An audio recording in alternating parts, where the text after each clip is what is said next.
கர்த்தருடைய பரிசுத்த நாமம் மாத்திரம் மகிமைப்படுவதாக.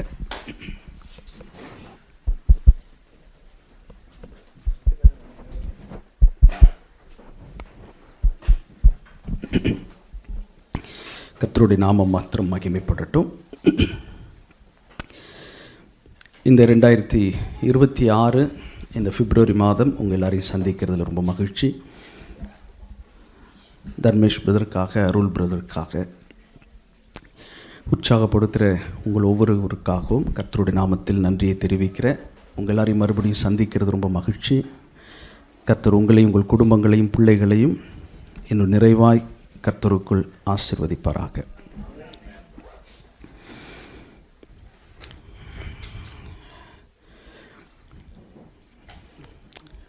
கர்த்தருடைய கிருபையினால்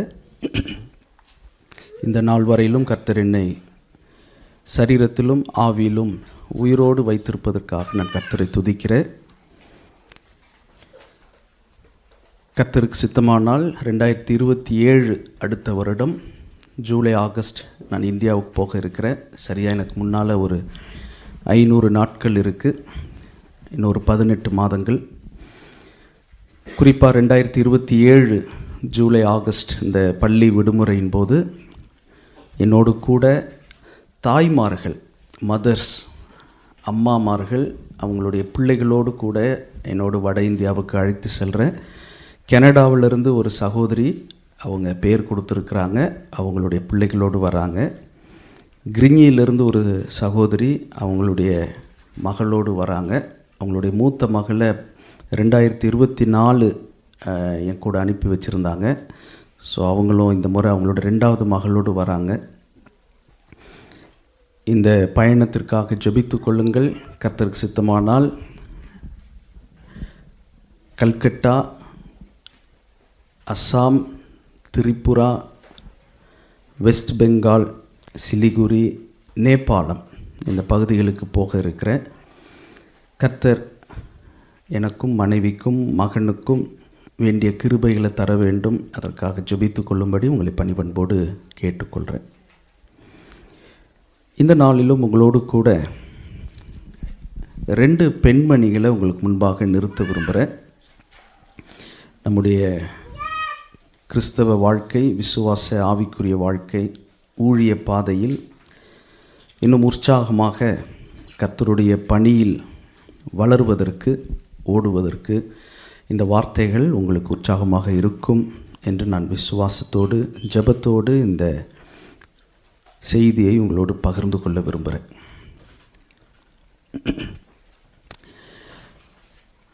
எனக்கு வயது 41.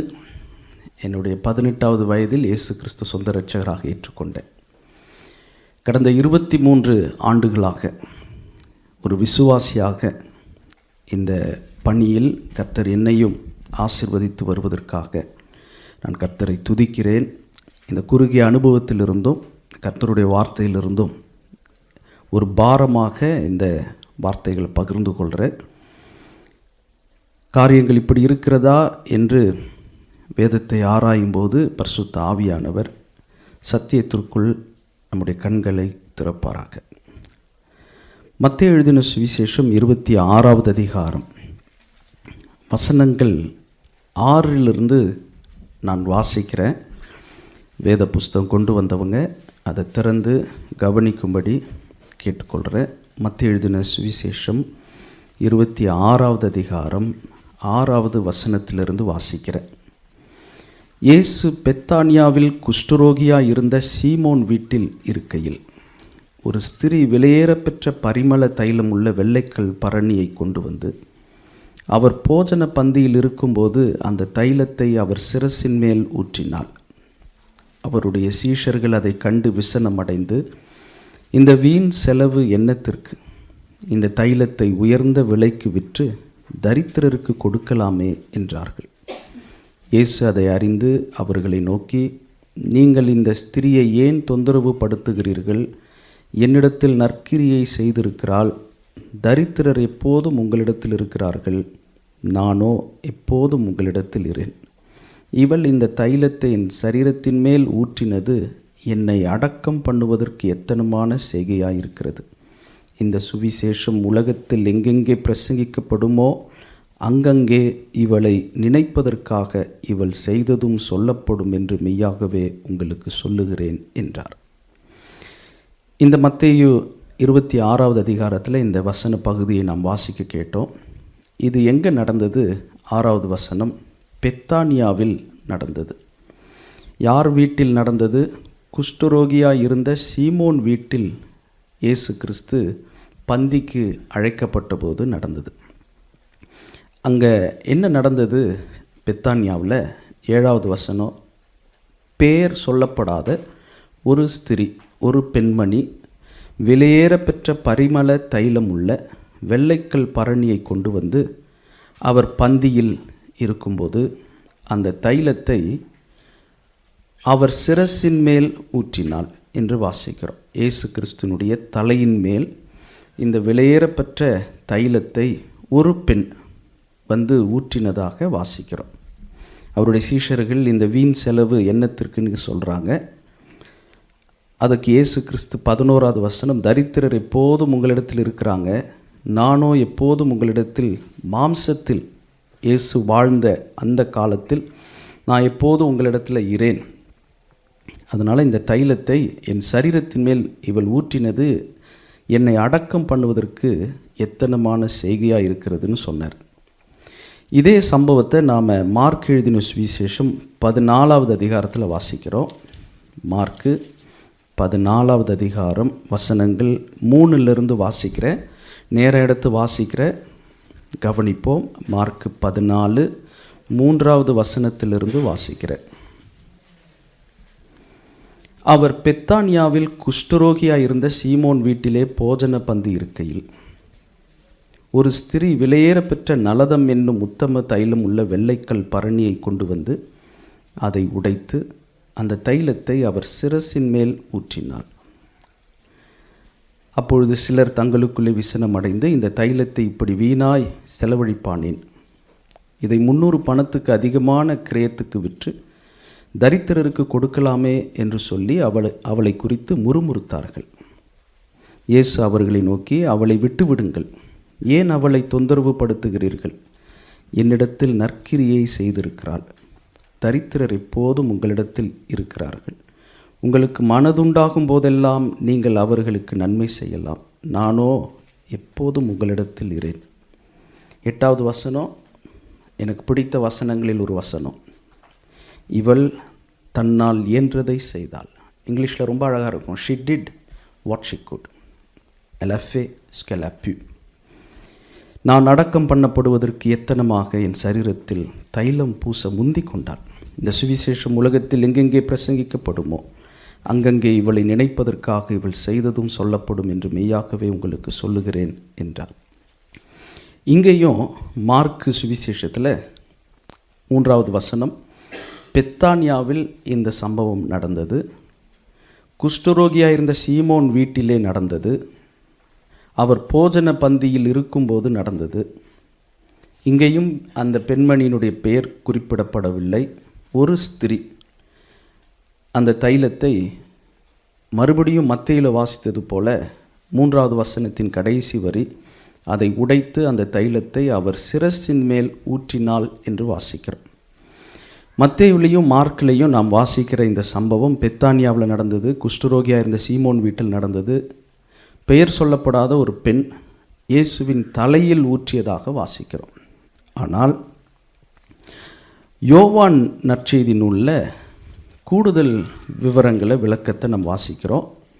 யோவான் 12வது அதிகாரம் முதல் வசனத்திலிருந்து வாசிக்கிறேன். யோவான் 12வது அதிகாரம் முதல் வசனத்திலிருந்து. பஸ்கா பண்டிகை வர 6 நாளைக்கு முன்னே இயேசு தாம் மரணத்திலிருந்து எழுப்பின லாசரு இருந்த பெத்தானியாவுக்கு வந்தார். இயேசு எங்கே வந்தார்னா பெத்தானியாவுக்கு வந்தார். பெத்தானியாவில் யார் இருந்தது? லாசரு. லாசரு இருந்த பெத்தானியாவுக்கு வந்தார்னு வாசிக்கிறோம். யோவான் 11வது அதிகாரம் முதல் வசனத்தையும் வாசிக்கிறேன். முந்தின அதிகாரம் யோவான் 11:1, மரியாளும் அவள் சகோதரியாகிய மார்த்தாளும் இருந்த பெத்தானியா கிராமத்தில் உள்ளவனாகிய லாசர் என்னும் ஒருவன் வியாதிப்பட்டிருந்தான். இப்போ இந்த முதல் வசனம் யோவான் 11:1 வைத்து பெத்தானியா ஊருக்காரவங்க தான் இந்த மார்த்தாள், மரியாள், லாசரு அப்படின்றது தெரிய வருது. 3 பேரும் சகோதரர்கள், சகோதரிகள். இப்போ 12வது அதிகாரம் முதல் வசனத்தை வாசிக்கிறேன். இயேசு தாம் மரணத்திலிருந்து எழுப்பின லாசரு இருந்த பெத்தானியாவுக்கு வந்தார். அங்கே அவருக்கு ராவிருந்து பண்ணினார்கள். யோவான் 12:2. மார்த்தாள் பணிவிடை செய்தாள் எப்போதும் போல. லாசருவும் அவருடனே கூட பந்தி இருந்தவர்களில் ஒருவனாய் இருந்தான். அப்பொழுது மரியாள் விலையேற பெற்ற களங்கமில்லாத நலதம் என்னும் தைலத்தில் ஒரு ராத்தல் கொண்டு வந்து அதை இயேசுவின் பாதங்களில் பூசி தன் தலைமயிரால் அவருடைய பாதங்களை துடைத்தால் அந்த வீடு முழுவதும் தைலத்தின் பரிமளத்தினால் நிறைந்தது. அப்பொழுது அவருடைய சீஷரில் ஒருவனும் அவரை காட்டி கொடுக்க போகிறவனுமாகிய சீமோனுடைய குமாரனான யூதாஸ்காரியோத்து, இந்த தைலத்தை 300 பணத்துக்கு விற்று தரித்திரருக்கு கொடாமல் போனதென்ன என்றான். அவன் தரித்திரரை குறித்து கவலைப்பட்டு இப்படி சொல்லாமல், அவன் திருடனானபடியினாலும் பணப்பையை வைத்து கொண்டு அதிலே போடப்பட்டதை சுமக்கிறவனானபடியினாலும் இப்படி சொன்னான். அப்பொழுது இயேசு, இவளை விட்டுவிடு, என்னை அடக்கம் பண்ணும் நாளுக்காக இதை வைத்திருந்தாள். தரித்திரர் எப்பொழுதும் உங்களிடத்தில் இருக்கிறார்கள், நான் எப்பொழுதும் உங்களிடத்தில் இரேன் என்றார்.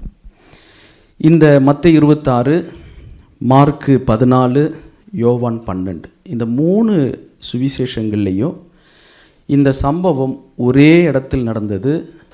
இது பெத்தானியாவில் நடந்தது. இந்த பெத்தானியா ஊருக்காரவங்க தான் இந்த மார்த்தாள், மரியாள், இந்த லாசர். இவங்க 3 பேரும் ஒரே ஊருக்காரவங்க.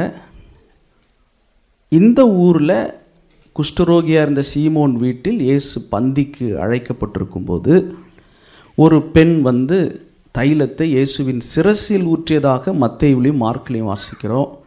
யோவானில் இயேசுவின் பாதங்களில் பூசி தன் தலைமயிரால் அவருடைய பாதங்களை துடைத்தாள் என்று வாசிக்கிறோம். இன்னும் தெளிவாக புரிந்து கொள்ள யோவான் 11 முதல் வசனத்திலிருந்து திரும்ப வாசிக்கிற. யோவான் 11 1வது வசனத்திலிருந்து. மரியாளும் அவள் சகோதரியாகிய மார்த்தாளும் இருந்த பெத்தானியா கிராமத்தில் உள்ளவனாகிய லாசரு என்னும் ஒருவன் வியாதிப்பட்டிருந்தான். கர்த்தருக்கு பரிமள தைலம் பூசி தன் தலைமயிரால் அவருடைய பாதங்களை துடைத்தவள் அந்த மரியாளே. அப்படின்னா இயேசுவின் பாதங்களில் தைலத்தை பூசியவள். அதுவும் குறிப்பாக பெத்தானியா ஊர் குஷ்டரோகியாக இருந்த சீமோன் வீட்டில் நடந்த விருந்தில், விருந்தில் அவர் தலையில் ஊற்றி அவர் பாதங்களில் பூசிய அந்த பெண்மணி அந்த மரியாளே என்று யோவான் 11:2 வாசிக்கிறோம். அப்படியானால் லூக்கால நம்ம வாசிக்கிற அந்த பெண்மணி வேற ஒரு பெண்மணி. அவங்க லூக்கா 7வது அதிகாரம் 37 வாசிக்கிறோம். லூக்கா 7:37. அந்த ஊரில் இருந்த பாவியாகிய ஒரு ஸ்திரீ அவர் பரிசேயன் வீட்டிலே பந்திருக்கிறதை அறிந்து ஒரு பரணியில் பரிமள தைலம் கொண்டு வந்து அவருடைய பாதங்களின் அருகின் பின்னாக நின்று அழுது கொண்டு அவருடைய பாதங்களை தன் கண்ணீரினால் நனைத்து தன் தலைமயிரினால் துடைத்து அவருடைய பாதங்களை முத்தம் செய்து பரிமள தைலத்தை பூசினாள். இந்த லூக்கா 7 வாசிப்பது ஒரு பாவியான ஸ்திரீ. இது கலிலேயாவில் நடந்த சம்பவம். ஆனால் மத்தேயுவிலையும் மார்க்கிலையும் யோவான்லையும் வாசித்த சம்பவம் ஒரே சம்பவம். பெத்தானியாவில் நடந்த சம்பவம். ஊர் மாறவில்லை, பெத்தானியாவில் நடந்தது. லூக்கா 7 கலிலேயாவில் நடந்தது. இது ஒரு பாவியான பெண் அல்லது ஒரு விலை மாது. மத்தேயு, மார்க்கு, யோவானில் சொல்லப்பட்டது லாசரு மார்த்தாளுடைய சகோதரியாகிய மரியாள். யோவான் 11:2 தெளிவாக சொல்லுது, அவருடைய பாதங்களில் தைலத்தை பூசிய அந்த பெண்மணி அந்த மரியாளே. இப்போது இந்த இடத்துல இந்த மத்தேயு 26, மார்க்கு 14, யோவான் 12 நேரம் எடுத்து வாசித்த இந்த வேத பகுதியிலிருந்து இன்றைக்கு உங்களோடு கூட பகிர்ந்து கொள்ள விரும்புகிறேன். மத்தேயு 26 மார்க்கு 14 என்ன வாசித்தோம்னா, இந்த மரியாள், லாசரு மார்த்தாளுடைய சகோதரியாகிய இந்த மரியாள். முதல்ல எங்கே தைலத்தை ஊற்றினாங்கன்னா இயேசுவின் சிரசின் மேல் ஊற்றினாங்க.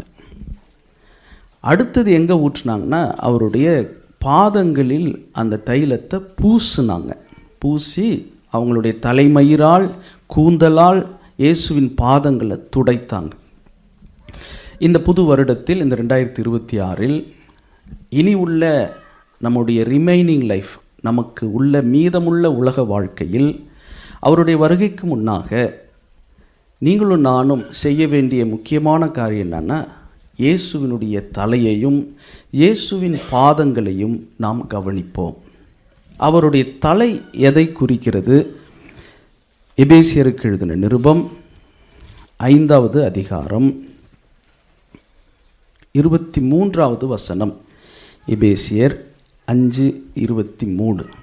கிறிஸ்து சபைக்கு தலையாய் இருக்கிறார், அதுபோல கிறிஸ்து சபைக்கு தலையாய் இருக்கிறது போல புருஷனும் மனைவிக்கு தலையாய் இருக்கிறான், அவரே சரீரத்திற்கும் இரட்சகராய் இருக்கிறார்.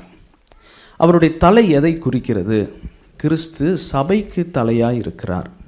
அவருடைய தலை சபையின் மீது, அவருடைய சரீரமாகிய திருச்சபையின் மீது அவர் கொண்டிருக்கிற ஆளுகையை குறிக்கிறது. இந்த புது வருடத்தில் நம்முடைய எஞ்சியுள்ள உலக வாழ்க்கையில், விசுவாசத்திலும் ஆவிக்குரிய வாழ்க்கையிலும் முதிர்ச்சி அடைய, வளர்ச்சி அடைய சபையை கவனிப்போம். அவருடைய ஆளுகை இருக்கிற அவருடைய தலை திருச்சபை, அவருடைய சரீரம், அவருடைய சரீரத்தின் அவயவங்களாக இருக்கிற நீங்களும் நானும் திருச்சபைக்கு நாம் கொடுக்கிற முக்கியத்துவம், விளைக்கிரயம். அந்த தைலத்தை 300 பணத்துக்கு விற்று தரித்திரருக்கு கொடுத்திருக்கலாமே என்று சொல்லப்படுகிற அளவுக்கு ஒரு பெருமதிப்பு உள்ள ஒரு தைலத்தை இந்த மரியாள், பாவியான ஸ்திரீ, லூக்கா 7 வாசிக்கிற பெண் வேறு, சம்பவம் நடந்தது கலிலேயாவில். மத்தேயு, மார்க்கு, யோவானில் சொல்லப்பட்டிருக்கிற பெண்மணி, அது மார்த்தாள், லாசரு என்கிறவர்களுடைய சகோதரி ஆகிய மரியாள். இந்த மரியாள் பாவியான ஸ்திரீ அல்ல. இந்த மரியாள் இந்த தைலத்தை இயேசுவின் சிரசில் ஊற்றிய, அவருடைய பாதங்களில் பூசிய இந்த 2 காரியத்தையும் கிறிஸ்தவர்களாகிய தேவ மக்கள், தேவ பிள்ளைகளாகிய நீங்களும் நானும் இதை புரிந்து கொண்டால் சபைக்கு நாம் முன்னுரிமை, முக்கியத்துவம் கொடுப்போம். இந்த திருச்சபை, சபைன்னு சொல்லும் போது 2, ஒன்று ஸ்தல சபை அல்லது லோக்கல் சர்ச், நாம் கூடி வருகிற, ஐக்கியம் கொள்ளுகிற, அப்பம் பிட்கிற, தேவ அன்பிலும் அவருடைய வார்த்தையிலும் வளருகிற திருச்சபை. இங்கே நீங்கள் இருக்கிறீங்க, பக்கத்தில் உட்காந்துருக்கிற பக்கத்து பில்டிங்கில் மேலே இருக்கிற ஒவ்வொரு சபை இருக்குது. அடுத்து குளோபல் சர்ச் இருக்குது, உலகளாவிய சபை. இது கிறிஸ்துவின் அந்த ஒரே மெய்ப்பெண் கீழ் வரப்போகிற அந்த ஒரே மந்தை. இது 2000 வருடமாக உயிரோடு இருக்கிற சபை. பாதாளத்தின் வாசை அதை மேற்கொள்ள முடியாது. எத்தனையோ தைரிய சேனைன்னு சொல்லுவாங்க ஆங்கிலிக்கன், மெத்தடிஸ்ட், பேப்டிஸ்ட் சர்ச்சில். இரத்த சாட்சிகளை, மார்டைர்ஸ் என்ன சொல்லுவாங்கன்னா தைரிய சேனைன்னு சொல்லுவாங்க. அப்படி எத்தனையோ பேர் கிறிஸ்துவின் நிமித்தம் உயிரை அவங்க கொடுத்துருக்குறாங்க, விதைக்கப்பட்டிருக்கிறாங்க. ஸ்தேவான் தொடங்கி எத்தனையோ பேர் இன்றைக்கும் சிறையில் இருக்கிறாங்க, கொல்லப்பட்டிருக்கிறாங்க.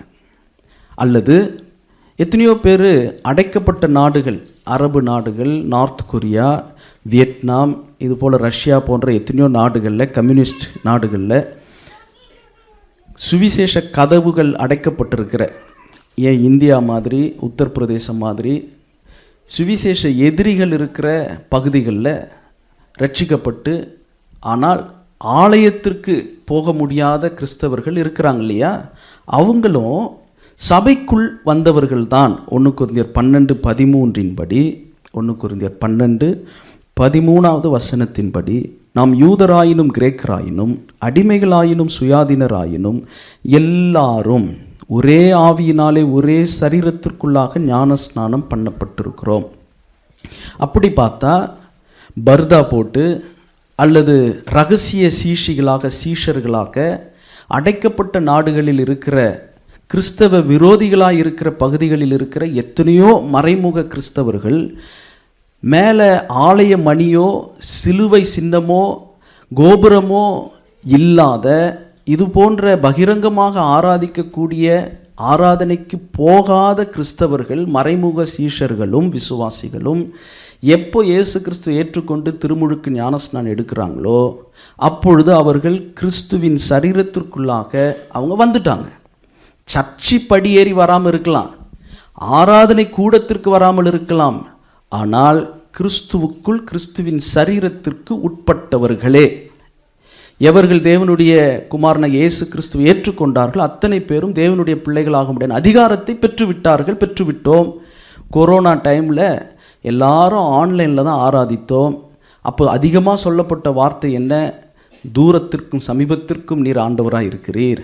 இதை அதிகமாக எல்லாரும் பயன்படுத்தியிருப்போம்.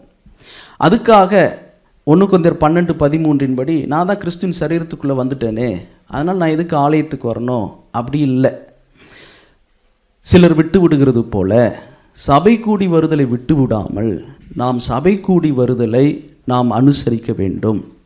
சபை கூடி வந்து கர்த்தரை ஆராதித்து ஜெபித்து வசனத்தை தியானித்து வசனத்தை போதித்து வசனத்தில் வளர கற்றுக்கொள்ள விசுவாசத்தில் வளர ஒருவரால் ஒருவருக்கொருவர் புத்தி சொல்லி சபை கூடி வந்து அவருடைய தலை, அந்த தலைக்கு நாம் முக்கியத்துவம் கொடுக்க வேண்டும். நான் பிறந்ததுலேருந்து கிறிஸ்தவ குடும்பம். என்னுடைய அப்பா இந்துவாக இருந்து 18 வருஷம் திருப்பதியில் மொட்டை அடித்து வெங்கட்ராமன் என்னுடைய அப்பாவுடைய பேர். என்னுடைய ஐடியில் வெங்கட்ராமன் தான் என்னுடைய 18வது வயதில் இயேசு கிறிஸ்து ஏற்றுக்கொண்டவர். என்னுடைய அம்மா வேதநாயக சாஸ்திரியாருடைய பெண் வாரிசு. ஒரு பக்கம் பாரம்பரிய கிறிஸ்தவம், ஒரு பக்கம் இந்து பின்னணியிலிருந்து ரட்சிக்கப்பட்ட தீவிரமான விசுவாசி என்னுடைய அப்பா. எனக்கு வயது இப்போ 41. உன் பிள்ளை ஆண்டானை நடத்த வேண்டிய வழியிலே நடத்து, அதை முதிர் வயதிலும் விடாதிருப்பான். என்னால் முடிந்த வரை சபைக்கு முக்கியத்துவம் நான் கொடுக்குறேன். சபைக்கு ஆசீர்வாதமாக இருக்குன்னு நினைக்கிறேன். சபைகளுக்கு ஓடி ஓடி பிரசங்கம் பண்ணுறேன், வசனத்தை பிரசங்கிக்கிறேன், அதன் மூலமாக அநேகருக்கு ஆசீர்வாதமாக இருக்குன்னு நினைக்கிறேன். தூரத்தில் இருக்கிற குளோபல் சர்ச், உலகளாவிய சபைக்கு என்னால் இயன்றதை அந்த தைலத்தை அவர் தலையின் மீது நான் ஊற்றுறேன். அதை ஊற்ற எனக்கு கற்றுக் கொடுக்கப்பட்டது. கடந்த 23 வருஷமாக அவர் தலைக்கு கொடுக்க வேண்டிய கனத்தை நான் கொடுக்குறேன். நீங்கள் என்ன செய்ய போகிறீங்க?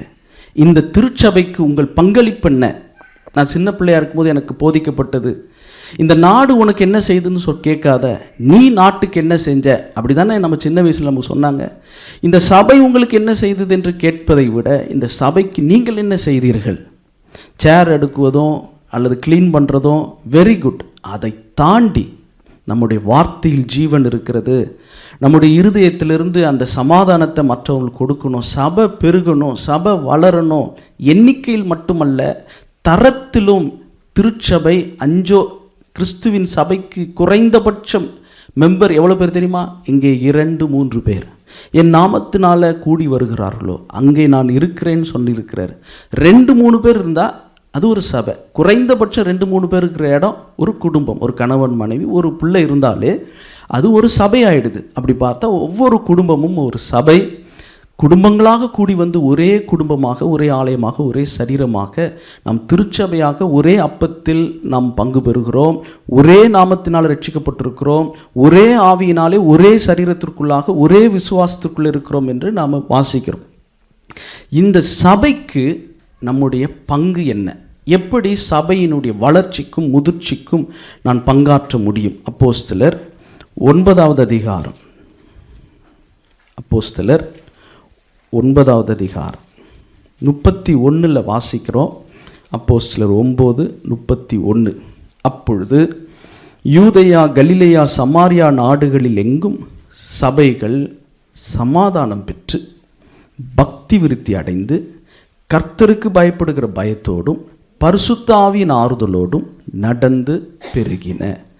சபை பெருக வேண்டும் என்றால் சபையில் சமாதானம் பெற்று பக்தி விருத்தி அடைந்து, எடிஃபிகேஷன், பக்தி இன்னும் வளர்ந்து, கர்த்தருக்கு பயப்படுகிற பயம் ஒவ்வொருவருக்குள்ளும் இருந்து, ஏதோ எல்லாருக்கும் எல்லாம் நல்லபடியாக நடக்கும், எல்லாம் நல்லதுக்கு தான், அப்படி ஒரு மேற்பூச்சான ஆறுதல் அல்ல, பரிசுத்த ஆவியின் ஆறுதல், பரிசுத்த ஆவியானவர் மூலம் கிடைக்கிற கம்ஃபர்ட், இதெல்லாம் இருந்தால் சபை பெருகும். சமாதானம் பெற்றிருக்கிறோமா? ஆவியின் கனி சமாதானம், உள்ளான சமாதானம். ஆவியின் சிந்தை சமாதானம்.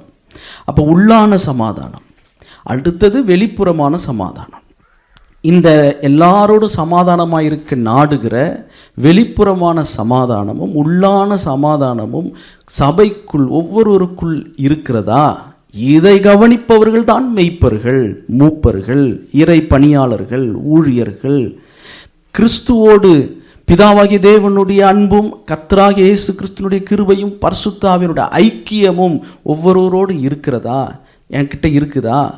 இதை புரிந்து கொள்வதற்கு தான் எபிரேயர் 10வது அதிகாரத்தில் நாம் வாசிக்கிறோம். 25வது வசனம், எபிரேயர் 10:24. ஏன் சபை கூடி வருதலை நாம் விட்டுவிடக்கூடாது? அன்புக்கு நாம் ஏவப்பட வேண்டும். இறை அன்பு, அகாப்பே அன்பு, அந்த சாக்ரிஃபிஷியல் தியாகமுள்ள சிலுவையின் அன்பு, பரிசுத்த ஆவியானவர் மூலம் நம் இருதயத்தில் ஊற்றப்படுகிற தேவ அன்புக்கு நாம் ஏவப்பட வேண்டும். மன்னிக்கிறோமா? மன்னிப்பு கேட்கிறோமா? நாம் கர்த்தருடைய சமூகத்தில் காணிக்கையை செலுத்த வரும்போது, இந்த வசனத்தை பலமுறை நீங்கள் வாசித்திருப்பீங்க. மத்தேயு எழுதின சுவிசேஷம் 5வது அதிகாரம் 23வது வசனம். இயேசு கிறிஸ்து என்ன போதிக்கிறார் பாருங்க. மத்தேயு 5:23. நீ பலிபீடத்தினிடத்தில் உன் காணிக்கை செலுத்த வந்து உன் பேரில் உன் சகோதரனுக்கு குறை உண்டென்று அங்கே நினைவு கூறுவாய் ஆகில். நல்லா கவனிங்க அந்த வார்த்தையை. தெரியாதவர்களுக்கு கற்றுத்தரேன், தெரிஞ்சவர்களுக்கு ஞாபகப்படுத்துகிறேன். உன் பேரில் உன் சகோதரனுக்கு அப்படின்னா என்ன அர்த்தம்? என் பேரில் என் சகோதரனுக்கு தான் குறை இருக்குது. சகோதரன் பேரில் எனக்கு குறை இல்லை. எனக்கு இன்னொருத்தர் மேலே கசப்பு இல்லை. ஆண்டவர் இன்னொரு படி மேலே போகிறாரு. உனக்கு யார் மேலேயும் கசப்பு இல்லை. ஆனால் உன் மேலே உன் சகோதரனுக்கு கசப்பு இருந்தாலே காணிக்கை வச்சுட்டு போயிட்டு.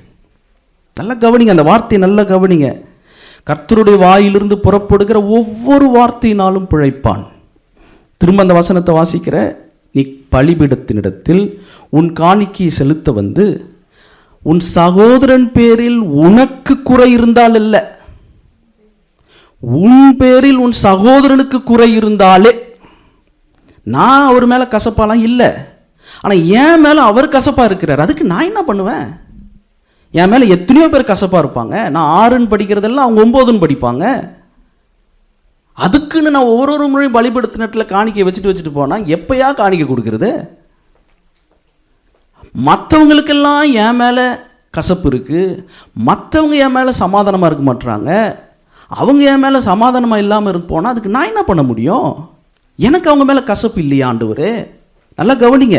ஆண்டவருடைய போதனை நான் சொல்லிட்டு இருக்கிறது அவருடைய தலையின் மீது ஊற்றுகிற அந்த தைலம், அந்த விளைக்கிரயம், அந்த செலவு, அந்த அர்ப்பணிப்பு.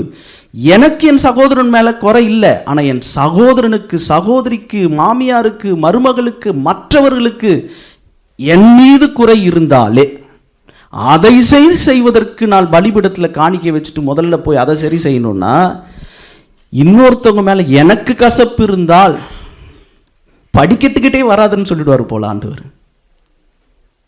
அப்போனா எந்த அளவுக்கு நாம் சமாதானம் பெற்று, என் மேலே மற்றவங்களுக்கு குறை இருக்குது, அவங்க ஏதோ ஒரு விஷயத்தில் என் மேலே அவங்க மனஸ்தாபப்படுறாங்கன்னா அது அவங்க பக்கத்து நியாயமாக இருக்கட்டும் இல்லை அது அநியாயமாக இருக்கட்டும், அதை சரி செய். அதற்கு நீ இறங்கிப்போ. அதுக்கு ஊழியராகவோ மூத்த விசுவாசியாகவோ இல்லது ஆவியின் வரம் பெற்றவராகவோ சபை கூடி வருகிற தேவ பிள்ளைகள், இந்த திருச்சபைக்கு தலையாக கிறிஸ்து இருக்கிறாரே, அந்த கிறிஸ்துவின் தலைக்கு நான் தைலத்தை ஊற்றணும்னா, இந்த மரியாள் போல அவர் தலையை நான் கவனிக்கணும்னா, இந்த சபையை கவனிக்கணும்னா, நான் சமாதானம் பெற்றிருக்கிறேன்னா, என்னிடத்தில் என் மேலே கோபப்படுகிற இன்னொருத்தரும் சமாதானமாகணும்னா அதற்கு நான் முக்கியத்துவம் கொடுக்கணும். இப்போ அப்போஸ்தலர் 9:31 வாசிக்கலாம். சபை பக்தி விருத்தி அடைந்து சமாதானம் பெற்று, அப்போஸ்தலர் 9:31, யூதேயா, கலிலேயா, சமாரியா நாடுகளில் எங்கும் சபைகள் பன்மையில் சமாதானம் பெற்று, ரெண்டாவது பக்தி விருத்தி அடைந்து. சமாதானம் இல்லாமல் பக்தி வாழ்வு விருத்தி அடையாது. கணவன் மனைவியோ, பெற்றோர் பிள்ளையோ, சகோதரர்களோ, உடன் ஊழியர்களோ, விசுவாசிகளோ அல்லது இன்னும் கர்த்தருக்குள்ள வளர்ந்து வருகிறவர்களுக்கு சமாதானத்தை முதல்ல தேடுகிறவர்கள் அவங்களுடைய ஆவிக்குரிய வாழ்க்கையினுடைய தேவையை கவனிப்பார்கள். பக்தி விருத்தி அடைவதற்கு எப்படி அவங்களுடைய பக்தியை விருத்தி அடைய வைக்கலாம்? நிறைய பேருக்கு பக்தி இருக்கு, ஆனால் புத்தி இல்லை. நிறைய பேருக்கு புத்தி இருக்கு, பக்தி இல்லை. பக்தியோடு கூடிய புத்தியோடு புரிந்து, அவங்க உணர்வை புரிந்து, காக்கா பிடிக்கல. கலாத்தியர் 1:10 பவுல் கேட்கிறார், நான் மனுஷரையா தேவனே யாரை நாடி போதிக்கிறேன்? நான் இன்னும் மனுஷரை பிரியப்படுத்துகிறவனாக இருந்தால் நான் கிறிஸ்துவின் ஊழியக்காரன் அல்லவே. ஆனால் அதே பவுல் ரோமருக்கு எழுதும்போது சொல்றாரு, ரோமர் 14வது அதிகாரம் 18வது வசனம், ரோமர் 14:18, கிறிஸ்துவுக்கு ஊழியம் செய்கிறவன் தேவனுக்கு பிரியனும் மனுஷரால் அங்கீகரிக்கப்பட்டவனுமாய் இருக்கிறான். எப்படிங்க? கலாத்தியர் 1:10 கேட்கிறாரு, நான் இன்னும் மனுஷனை பிரியப்படுத்தினா நான் கிறிஸ்துவின் ஊழியக்காரன் இல்லை. ஆனால் ரோமருக்கு அதே பவுல் ரோமாபுரி கிறிஸ்தவர்களுக்கு எழுதும்போது சொல்றாரு, கிறிஸ்துவின் ஊழியக்காரன் யார்? தேவனுக்கு பிரியனும் மனுஷரால் அங்கீகரிக்கப்பட்டவனுமாய் இருக்க வேண்டும். 2 கொரிந்தியர் 8வது அதிகாரம் 21 சொல்றாரு, கர்த்தருக்கு முன்பாக மாத்திரமல்ல மனுஷருக்கு முன்பாகவும் யோக்கியமானவைகளை செய்ய நாடுகிறோம். அப்போஸ்தலர் 24வது அதிகாரம், அப்போஸ்தலர் 24:16, அப்போஸ்தலர் 24:16, இதனால் நான் தேவனுக்கும் மனுஷருக்கும் முன்பாக எப்பொழுதும் குற்றமற்ற மனசாட்சி உடையவனாயிருக்க பிரயாசப்படுகிறேன். தேவனுக்கும் மனுஷருக்கும் குற்றமற்ற மனசாட்சி, மனுஷருக்கு முன்பாகவும் தேவனுக்கு முன்பாகவும் யோக்கியமானவைகளை செய்ய நாடுகிறேன். நான் தேவனுக்கு பிரியன், மனுஷராலும் அங்கீகரிக்கப்பட்டவன். ஆனால் நான் மனுஷரை பிரியப்படுத்துகிறவனாக இருந்தால் நான் கிறிஸ்துவின் ஊழியக்காரன் அல்லவே. அப்போ மனுஷனை பிரியப்படுத்தினா தேவனை பிரியப்படுத்த முடியல, தேவனை பிரியப்படுத்தினா மனுஷனை பிரியப்படுத்த முடியல. ஆனால் இந்த 2 துருவங்களும், இரு புள்ளிகளும் இணைகிற புள்ளிதான், மையம்தான் ஊழியம். சில இடத்துல கடவுள் கூட அங்கீகரிச்சுடுவாரு, மனுஷங்க அங்கீகரிக்க மாட்டாங்க. மனுஷங்களே அங்கீகரிச்சுட்டாங்க, எனக்கு கடவுளுடைய அங்கீகாரம் தேவையில்லைன்னு சொல்லக்கூடாது. அப்போ தேவனையும் பிரியப்படுத்தணும், மனுஷரால் அங்கீகரிக்கப்படணும். இந்த 2 புள்ளிகளை இணைத்து சமாதானம் பெற்று பக்தி விருத்தி அடைந்து, அப்போஸ்தலர் 9:31, கர்த்தருக்கு பயப்படுகிற பயத்தோடு, fear of the Lord la crainte de l'Éternel, பரிசுத்த ஆவியின் ஆறுதல். உலகத்தில் சொல்லுவாங்க எல்லாம் நன்மைக்கு, எல்லாம் நல்லதுக்கு நடக்குது. ஆனால் பைபிள் எப்படி சொல்லுது? ரோமர் 8வது அதிகாரம் 28, சகலமும் நன்மைக்கு ஏதுவாக நடக்கிறது. ஆனால் யாருக்கு? ரோமர் 8:28, அவருடைய தீர்மானத்தின்படி அழைக்கப்பட்டவர்களுக்கு, தேவனிடத்தில் அன்பு கூறுகிறவர்களுக்கு தான் சகலமும் நன்மைக்கு ஏதோ நடக்கும். நான் தேவனிடத்தில் அன்பு கூறல, அவருடைய அழைப்பு இல்லை, அவருடைய தீர்மானம் இல்லை. எனக்கு நடக்கிறதெல்லாம் நன்மைக்கு நடக்குதுன்னு சொல்லக்கூடாது. நான் அவருடைய தீர்மானத்தின்படி அழைக்கப்பட்டிருந்தா, யோசித்து பாருங்க, அப்பா வீட்டில் சொகுசா கோடீஸ்வரனுடைய மகனாக யோசேப்பு இருக்கும்போது சொப்பனக்காரனா அப்படின்ற பேரே இருந்தது. சொப்பனம் கண்டார் யோசேப்பு சின்ன வயசில். ஆனால் செய்யாத குற்றத்துக்காக சிறையில் இருக்கும்போது அங்கே சொப்பனம் வரல. குற்றம் பண்ணாத யோசேப்பு சிறையில் இருந்தார். குற்றம் பண்ணி உள்ளே வந்த 2 அதிகாரிகள் இருந்தாங்க.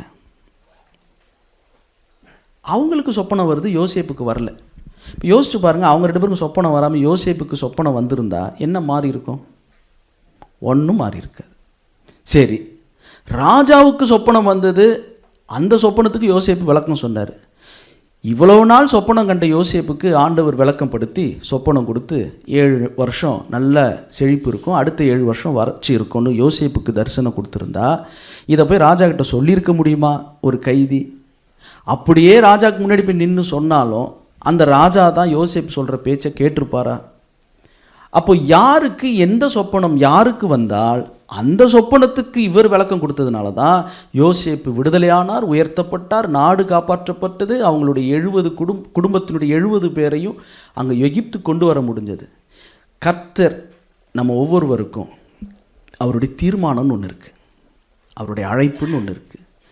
தேவனிடத்தில் அன்பு கூற கற்றுக் கொடுக்கும்போது அப்படிப்பட்டவர்களுக்கு சகலமும் நன்மைக்கு ஏதோ நடக்கும்.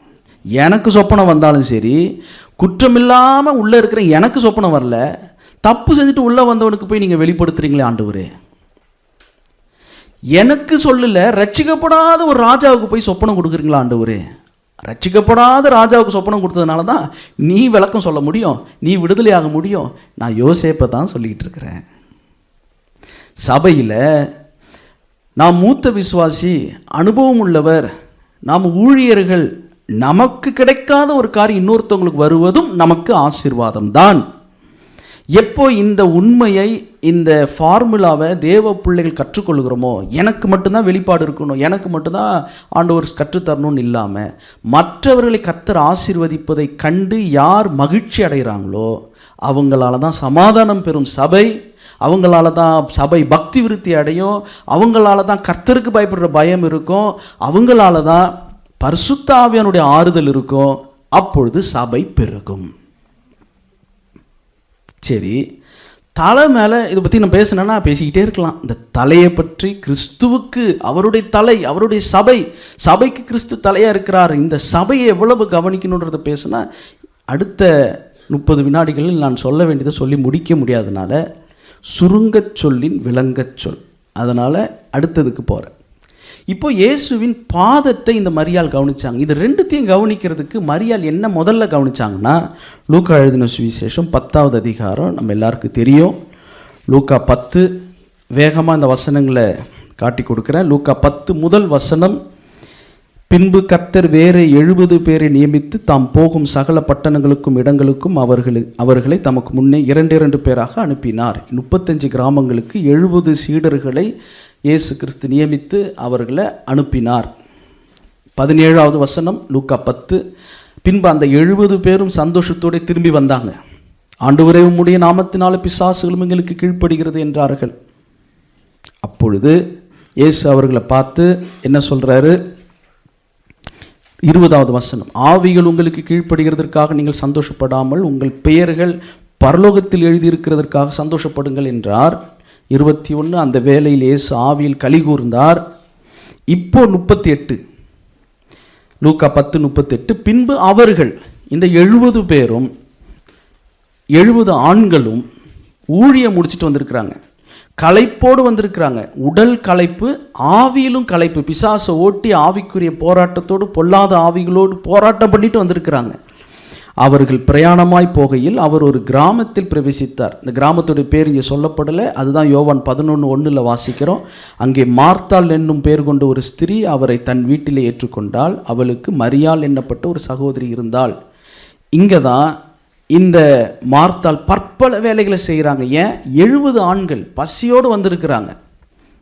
சாப்பிட்டுட்டு சர்ச்சுக்கு வந்துட்டு உட்காந்துட்டு சர்ச்சில் இருந்துட்டு வீட்டுக்கு போனாலே பசிக்குது. ஒன்றும் பண்ணல, நல்லா சாப்பிட்டுட்டு சர்ச்சுக்கு வந்துட்டு இங்கே வந்து பாதி பேர் பாதி தூக்கத்தில் இருக்கலாம், மீதி பேர் சொப்பனத்தில் இருக்கலாம், மற்றவங்க ஆவியில் இணைந்திருக்கலாம், சரீரத்தில் தூரமாக இருக்கலாம், எங்கேயோ கனவுல பேசுறது போல இருக்கலாம். சபையில் ரொம்ப பிடிச்ச வசனம், நான் சின்ன பிள்ளையாக இருக்கும்போது, உங்களை சொல்லலை, என் ஆத்துமாவே கர்த்தரை ஸ்தோத்திரி, என் முழு உள்ளமே அவருடைய பரிசுத்தன். அப்பா, உண்மையிலே முடிச்சிட்டாங்கயா சர்ச்சை இன்னைக்கு, உண்மையிலே முடிச்சிட்டாங்க. அதுலேயும் கடைசியில் பிதாவாகிய தேவனுடைய அன்புன்னு சொல்லிட்டாருன்னா, அப்பா செருப்பு போட்டு வீட்டில் போய் கறி சோறு சாப்பிட்லாம். நான் சின்ன பிள்ளையாக இருக்கும்போது நினச்சது தான் சொன்னேன், உங்களை யாரையும் சொல்லலை. உண்மையிலேயே இந்த வாட்டி சர்ச்சை முடிச்சிட்டாங்க. ஆனால் இப்போ உள்ள காலகட்டத்தில் அப்படி சொன்னாலும் முடிக்கல. ஏன்னா அதுக்கப்புறம் அறிவிப்புன்னு ஒன்று போயிட்டுருக்கு. அந்த மாதிரி சர்ச்சை இப்போ தான் என்னாத்துமே சொன்னாங்க, மறுபடியும் ஆரம்பிக்கிறாரு விட்ட இடத்துலேருந்துன்னு பல பேர் யோசிக்கிறாங்க. இவ்வளவு 70 ஆண்களுக்கு சமைக்கணும், ஊழியம் செய்கிறாங்க மார்த்தாள். அப்போது இந்த மரியாள் என்ன செய்கிறாங்கன்னா, அவருடைய பாதத்தில் உட்கார்ந்து அவருடைய வார்த்தையை கேட்டாங்க. இப்போது ரகசியம் என்ன? யார் கர்த்தருடைய வார்த்தைக்கு முக்கியத்துவம் கொடுக்குறாங்களோ அவங்க தான் அவருடைய தலைக்கும் கால்களுக்கும் முக்கியத்துவம் கொடுப்பாங்க. அவருடைய சபையை குறித்த விழிப்புணர்வு, தெளிவு, அவருடைய சரீரமாகிய சபைக்கு நான் என்ன விளைக்கிறேன் செலுத்தணும், என் பங்களிப்பு என்ன, என்னுடைய அர்ப்பணிப்பு என்ன, இந்த சபையினுடைய வளர்ச்சிக்கு பெருக்கத்திற்கு நான் எப்படி ஜெபிக்க போகிறேன், எப்படி இந்த தரிசனத்தை, சபையினுடைய தரிசனத்தை எப்படி பெருக்க போறேன், எப்படி ஊழியர்களோடு கூட நின்று தோள் கொடுக்க போறேன். இதை செய்கிறதற்கு இங்கே இருக்கிற ஒவ்வொரு விசுவாசிகளும் தேவ பிள்ளைகளும் கூட நின்றுட்டா எவ்வளவு கர்த்தருடைய சபையாக உண்மையாக கர்த்தர் ஆராதிக்க முடியும். வாலிபர்களை எப்படி இந்த அந்நிய தேசத்தில் அவர்கள் ஒரு தேவ பக்தி உள்ள ஒரு சந்ததியாக நிறுத்த முடியும். யோசேப்புக்கு சபை இல்லை, அப்பா வீட்டில் சொல்லி கொடுத்தது அப்பா அம்மா. ஆனால் அந்நிய நாட்டில் போய் இருக்கும்போது யோசேப்பு சொல்கிறாரு, நான் இத்தனை பெரிய பொல்லாங்குக்கு உடன்பட்டு நான் தேவனுக்கு விரோதமாய் பாவம் செய்வது எப்படி? எப்படி யோசேப்புக்கு இவ்வளவு சூழ்நிலை தனக்கு சாதகமாக கிடைக்குது, அப்போ கூட எங்கேருந்து இந்த தேவ பயம் வந்ததுன்னா வீட்டில் சொல்லி கொடுத்ததை அந்நிய தேசத்தில் ஒரு தனி மனுஷனாக யோசேப்பு இருக்கும்போது வாழ முடிஞ்சதுன்னா, இன்னைக்கு தனியாக இருக்கும்போது வாழறதில்ல, கூட்டமாக தேவ பிள்ளைகளோடு இருக்கும்போதே வாழ முடியலையா? இவங்களெல்லாம் தனியாக சிறையில் போட்டு நான் தேவனுக்கு விரோதமாய் பாவம் செய்வது எப்படின்னு நினைப்பாங்களாம். நான் ஒரு முறை பாண்டிச்சேரியில் பாரதி பூங்கான்னு ஒரு பூங்கா இருக்குது. இது நடந்து ஒரு 10 வருஷம் இருக்கும். ஆனால் மறக்கவே முடியாது. லீவு நாளில் என் பையன் அப்போ பிறக்கல, நானும் மனைவியும் பைக்கில் போகிறோம் பாரதி பூங்காவில். அங்கே அடிக்கடி சினிமா ஷூட்டிங் எடுப்பாங்க. அப்போ அங்கே அந்த லைட் மேன்லாம் இருப்பாங்க. ஆனால் அண்ணா என்ன படம் நான் எடுக்கிறீங்க அப்படின்னு கேட்டேன். நீலாம் நல்லா வருவடா அப்படின்னாரு. ஆனால் பேர் தான் நான் கேட்டேன் அப்படின்னா, இல்லை இதுதான் படம் டைட்டில்னாரு. அந்த படமே வரல கடைசியாக. நான் படம் டைட்டில் தான் சொன்னேன், இங்கே யாரையும் சொல்லலை. நீங்களாம் நல்லா வருவீங்க, சூப்பரான ஆள். இப்படி சமாதானம் பெறாமல், பக்தி விருத்தி அடையாமல், கர்த்தருக்கு பயப்படாமல், பரிசுத்த ஆவியானவர் மூலமாக ஆறுதல் அடையாமல் சபை பெருகும்னு நினச்சிங்கன்னா உங்கள் கனவு பழிப்பதாக அல்லது தூங்கி எழும்புவீர்களாக. சரி, இப்போ இந்த அம்மா, இந்த மரியாள் சபையை கவனித்ததுக்கும் பாதத்தை கவனித்ததுக்கும் காரணம் என்ன? முதல்ல அவருடைய பாதத்தில் உட்காந்து அவருடைய வசனத்தை கேட்டாங்க, தியானித்தாங்க. பைபிளை எவ்வளவு நம்ம தியானிக்கிறோமோ, கர்த்தருடைய வார்த்தைக்கு தனிமையிலும் குடும்பமாகவும் குழுவாகவும் சபையாகவும் எவ்வளவு முக்கியத்துவம் கொடுக்குறோமோ அவ்வளவுதான் சபையை குறித்த விழிப்புணர்வு இருக்கும், அவ்வளவுதான் அவருடைய பாதங்களை குறித்த தெளிவு இருக்கும். அவருடைய பாதம் 1 கொரிந்தியர் 15 நம்ம எல்லாருக்கும் தெரியும். 1 கொரிந்தியர் 15:27, 1 கொரிந்தியர் 15:27, சகலத்தையும் அவருடைய பாதத்திற்கு கீழ்ப்படுத்தினாரே. அவருடைய பாதங்களுக்கு முன்பாக வானோர் பூதலத்தோர் யாவருடைய முழங்காலும் முடங்கும். அவருடைய பாதங்களில்தான் சிலுவையில் ஆணிகள் அடித்தார்கள். அவருடைய பாதங்கள்தான் நன்மை செய்கிறவராக இந்த பூமியில் சுற்றி திரிந்தார். அவருடைய அடிச்சுவடுகளில், இன் ஹீஸ் ஃபுட்ஸ்டெப்ஸ், அவருடைய பாதங்களின் அடிச்சுவடுகளில் பின்பற்றுகிறவர்கள் தான் அவருடைய சீடர்கள், சீஷிகள். அவரை பின்பற்றுகிறவர்களை பார்த்து தான் இயேசு சொன்னார், நீங்கள் புறப்பட்டு போங்க. அப்படி நீங்கள் புறப்பட்டு போய் உலகமெங்கும் போய் சகல மக்களுக்கும் இனத்தவருக்கும் இந்த சுவிசேஷத்தை, நற்செய்தியை பிரசங்கியுங்கள். நான் உங்களுக்கு கற்றுக் கொடுத்த யாவற்றையும் அவர்கள் கை கொள்ளும்படி அவர்களுக்கு போதியுங்கள். அப்படி புறப்பட்டு போகிறவர்களுடைய கால்கள், இந்த சுவிசேஷத்தை நற்காரியமாக அறிவிக்கிறவருடைய கால்கள் அழகானவைகள். அப்போ கிறிஸ்துவனுடைய கால்கள் எதை பிரதிபலிக்குதுன்னா அவருடைய சுவிசேஷ மிஷினரி பணி. அப்போ அவருடைய மிஷினரி பணி, அவருடைய சுவிசேஷ பணி, நற்செய்தி பணிக்கு அந்த அம்மா மரியாள் என்ன பண்ணாங்க? தைலத்தை பூசி தன்னுடைய கூந்தலால் அவங்க அந்த கால்களை துடைத்தார்கள். ஒரு பெண்ணுக்கு ஃபோட்டோ எடுக்கணும்னா கூட எல்லாரும் நின்றுட்டாங்க. ஆனால் கடைசியாக ஒன்று குறையுதுன்னுவாங்க. என்னன்னு பார்த்தா அவங்க கூந்தல் எடுத்து முன்னாடி போடணும். அது ஏன் பண்ணுறாங்கன்னு எனக்கு உண்மையாக புரியல. ஏன்னா எனக்கு கூந்தல் இல்லை, அதனால் எனக்கு தெரியல. எல்லாம் பண்ணியாச்சு, ஃபோட்டோவில் எல்லாம் வந்துட்டாங்க. ஃபோட்டோ எடுக்கலாமா? இல்லை, எல்லாரும் அப்போ எடுத்து முன்னாடி முடிய போடுவாங்க. ஏன்னா அது அவங்களுக்கு அவ்வளோ முக்கியமானது. பாயிண்ட் என்ன? நம் வாழ்க்கையில் எது நமக்கு முக்கியமோ அதை அவர் கால்களில் நாம் துடைக்க கற்றுக்கொள்வோம். நம் நேரம், நம் பிள்ளை, என் கணவன், என் மனைவி தான் எனக்கு முக்கியம். எதெல்லாம் எனக்கு இம்பார்ட்டண்ட், முன்னுரிமை, ப்ரையாரிட்டி நினைக்கிறேனோ அதை அவர் கால்களுக்கு, அவர் பணிக்கு, அவர் சுவிசேஷத்திற்கு, அவருடைய மிஷினரி பணிக்கு அர்ப்பணிப்பவர்களே மரியாளை போன்றவர்கள். இந்த 2 இடத்துக்கு, அவருடைய தலைக்கும் கால்களுக்கும் முக்கியத்துவம் கொடுக்க கற்றுக்கொண்டால் நாம் இன்னும் கர்த்தருடைய பணியில், ராஜ்ய பணியில், சுவிசேஷ வேலையில், மிஷினரி பணியில் நாம் உற்சாகமாய் நம்முடைய கவலையெல்லாம் மறந்துடுவோம். இதெல்லாம் லேசான உபத்திரவம், அதி சீக்கிரத்தில் நீங்கும் லேசான உபத்திரவம். இங்கே இருக்கிற எல்லாரும், நான் தீர்க்க தரிசனம் சொல்லலை, 2126 இங்கே யாருமே இருக்க மாட்டோம். 2026 இருக்கிறோம், 2126 இங்கே ஒருத்தவங்களும் இருக்க மாட்டோம், யாருமே இருக்க மாட்டோம். அப்புறம் என்னத்துக்கு? தன் பாவம் செய்து பாவத்திலே வாழ்கிறவனும் உண்டு, நீதி செய்து தன் நீதியிலே செத்தவனும் உண்டுன்னு பிரசங்கி சொல்கிறார். நல்லது செஞ்சு செத்து போகிறவங்களாம் இருக்கிறாங்க. எல்லாம் முடிச்சுட்டு அப்பா நாட்டுக்கு சுதந்திரம் கிடச்சின்னு நினச்சாரு, நெஞ்சில் சுட்டு வாங்கி செத்து போனார் காந்தி. நீதியிலே செத்து போனார். இங்கே நமக்கு வாழ்க்கை என்ன, எப்போ யாருக்கு எது நடக்கும்னு தெரியாது. ஆனால் கிறிஸ்துவுக்காய் செய்தது எதுவோ அதுவே என்றும் நிலைத்திருக்கும். நாம் ஒரு வார்த்தையை பகிர்ந்து கொள்ளும்போது நாம் அனுபவிக்காத பேசக்கூடாது. 2018 கொரோனா டைமிலிருந்து 2025 கர்த்தருடைய கிருபையினால் முதல் 7 ஆண்டு கர்த்தர் கொடுத்த தரிசனத்தை நிறைவேற்ற ஆண்டவர் உதவி செய்தார். 2025 2032 அடுத்த 7 ஆண்டு 1000 வாலிபர்களை தமிழ்நாடு, கேரளா, கர்நாடகா, ஆந்திரா, தெலுங்கானா போன்ற தென்னிந்தியாவிலிருந்து வட இந்தியாவுக்கு அவங்கள அனுப்பணும், 1 மாதத்திற்கு அவங்கள அனுப்பணும் என்கிற பெரும் பாரத்தோடு 1000 வாலிபர்கள், ஒரு ஆளுக்கு போக வர ட்ரெயின் டிக்கெட், ஆளுக்கு ஊர் காசுக்கு 5000 ரூபாய் அவங்களுக்கு சாப்பாட்டு செலவுக்கு கொடுக்கணும். 1000 பேருக்கு எங்கே போய் நிற்கும்? இது எப்படி செய்ய முடியும்? நான் இருக்கிறது இங்கே ஃப்ரான்ஸில், நான் ஒரு எக்காலில் வேலை செய்கிறேன். எனக்கு ஒரு மனைவி, ஒரு மகன் இருக்கிறான்.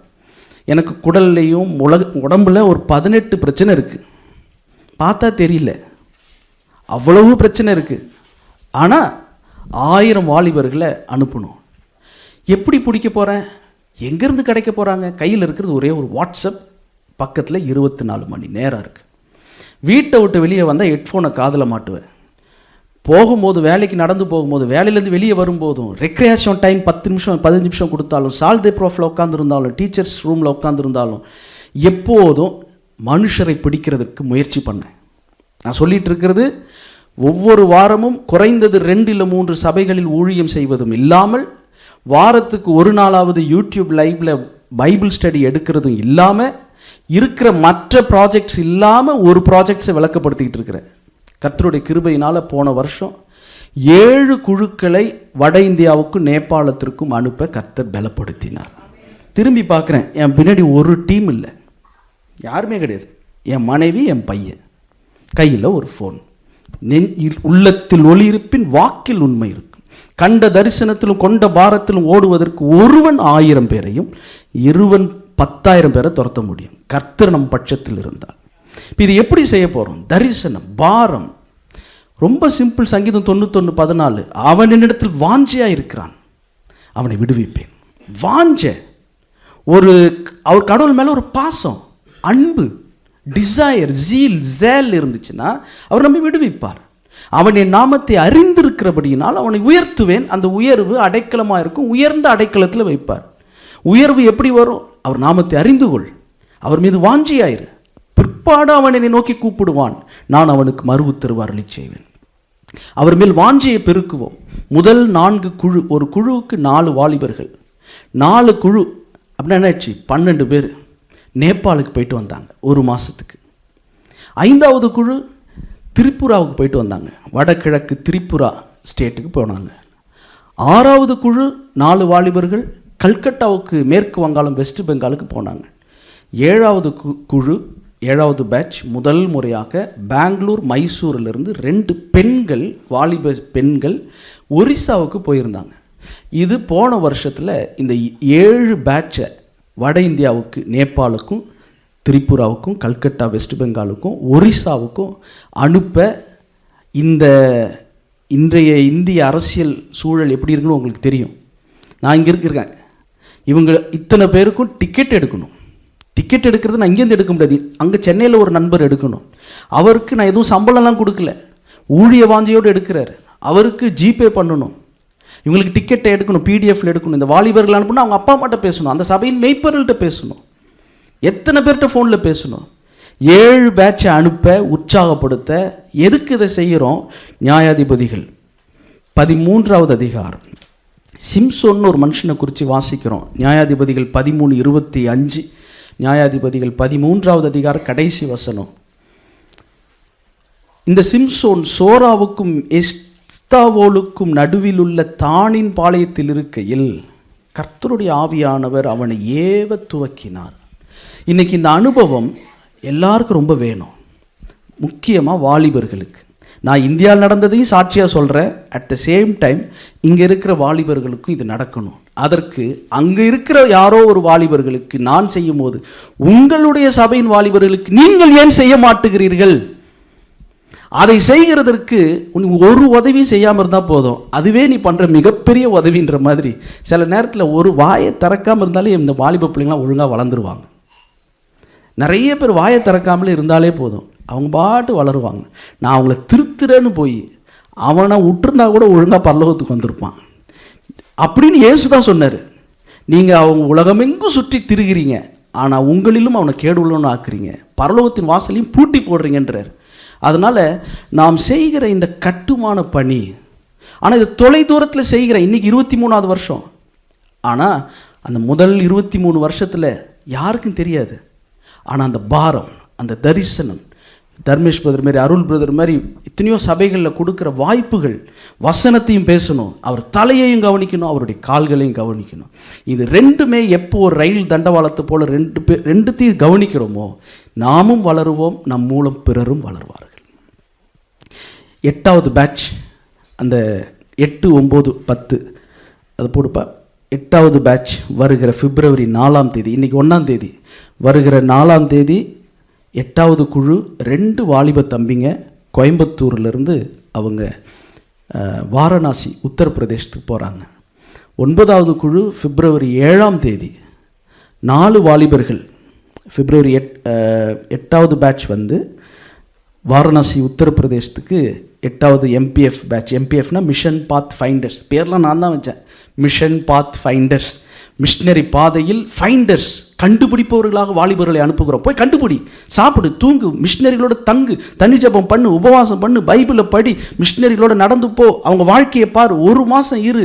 பூவோட சிந்தா நாறு மணக்கும், நீதிமொழிகளில் வாசிக்கிற ஞானிகளோட சஞ்சரிக்கிறோம் ஞானம் அடைவான், மூடருக்கு தோணும் நாசம் அடைவான். ஞானிகளோட பழகு. இப்படி பழக்கிறதுக்கு நான் ட்ரெயின் டிக்கெட் போடுறேன், போ வா, 5000 ரூபாய் சாப்பாட்டுக்கு தரேன், போய் கற்றுக்கிட்டு வா, திருந்து உன்னுடைய கம்ஃபர்ட் ஜோன் விட்டு வெளியே வா. இதை செய்கிறதற்கு எங்கிருந்து ஆட்கள் கிடைப்பாங்க? பாரம், தரிசனம், அழைப்பு, தீர்மானம் இருந்தால், தேவனிடத்தில் அன்பு கூர்ந்தால், என்னுடைய உடல் பிரச்சனையோ என் குடும்பமோ என் நேரமோ அல்ல, கர்த்தருக்காக, அவருடைய கால்களுக்கு அந்த அம்மா அவங்களுடைய கூந்தலால் அந்த தைலத்தை பூசி அவங்க இயேசுவின் பாதங்களை தொடச்சாங்க. எனக்கு கூந்தல் இல்லை, ஆனால் எனக்கு எது முக்கியம்? என் பிள்ளையா, என் மனைவியா, என் வேலையா, பணமா, நேரமா, நான் தூங்குறதா, நான் நல்லா சாப்பிட்றதா கிடையாது. அடுத்தவர்களை உருவாக்க வேண்டும். அதற்கு எப்படி செய்ய போகிறேன்? அவர் செய்வார். 9வது பேட்ச் இதே பிப்ரவரி 7ஆம் தேதி, இன்னும் 6 நாளில், 1 மாதத்துக்கு கோயம்புத்தூர்லேருந்து 2 பசங்களும் தர்மபுரிலேருந்து 2 பசங்களும் 9வது குழு போகிறாங்க. ஏன் அந்த தம்பி ரித்தேஷ் லீடர்னு போட்டிருக்கான்னா, அவன் 5வது குழு திருப்பூராவுக்கு போனவன். ஏற்கனவே போயிட்டு வந்த தம்பி திரும்ப போகலாம். ஒரு கண்டிஷன், நீ 2 பேரை பிடிக்கணும். ஏன்னா என்னுடைய தரிசனம் 1000 பேர் அனுப்பணும். 9வது பேட்ச் 7ஆம் தேதி புறப்படுறாங்க, ட்ரெயின் டிக்கெட் போட்டாச்சு. அடுத்தது 10வது பேட்ச் மார்ச் 5ஆம் தேதி, அடுத்த மாதம், 1 மாதத்துக்கு ஜெம்ஸ் ஜார்க்கண்டுக்கு. முகேஷ்ன்ற தம்பி ஆந்திராவை சேர்ந்தவன், சென்னையில் பிறந்து வளர்ந்த தம்பி. ஜோபின்ற தம்பி கேரளாவை சேர்ந்த ஒரு மலையாளி. பிரவீன் திருப்பூர், ஜீவன்ராஜ் திருச்சி. இவங்க எங்கே போகிறாங்க? ஜெம்ஸ் ஜார்க்கண்டுக்கு போகிறாங்க. 2 மாதத்தில் 12 வாலிபர்கள் ரயில் டிக்கெட் புக் பண்ணியாச்சு, புறப்பட்டு போகிறாங்க. இன்னும் ரிட்டன் டிக்கெட் போடலை. அடுத்தது அக்டோபர் மாதம் உங்களிடத்துல நான் வந்திருந்தேன். அப்போது நீங்கள் இங்கே இருக்கிற சபையில் இருக்கிற வாலிப தங்கச்சி தம்பிங்க, நீங்கள் எல்லோரும் சேர்ந்து என்ன பண்ணீங்க? கொஞ்சம் ஜூம் பண்ணுங்கள் தம்பி. அந்த ஒரு ஆள்காட்டி விரல் இருக்குது பாருங்கள், EEL சர்ச், உங்கள் சர்ச்சு தான். உங்கள் சர்ச் வாலிபர்கள் சேர்ந்து, வாலிபர்கள் யூத் சேர்ந்து 300 யூரோ கொடுத்தீங்க. மற்றவங்க எல்லாம் கொடுத்த பணத்தையும் சேர்த்து 1720 யூரோ சேர்ந்தது. அதாவது இந்திய காசுக்கு 1,70,70,000 ரூபாய் சேர்ந்தது. மேலே போப்பா, இல்லை மேலே, நல்லா மேலே டைட்டில், அது டைட்டில் வரல. ஓகே, இது எங்கன்னா அஸ்ஸாமில் அஸ்ஸாமீஸ் பைபிள் 5000 பைபிள் பிரிண்ட் பண்ணுறாங்க. அதில் 1000 பைபிளுக்கு பணம் சேகரிக்க ஆரம்பித்தேன். கர்த்தருடைய கிருபையினால் 1,70,000 ரூபாய் முழுமையும் சேர்ந்தது. என்னுடைய தரிசனம் என்ன, 10,000 பைபிள் கொடுக்கணும்.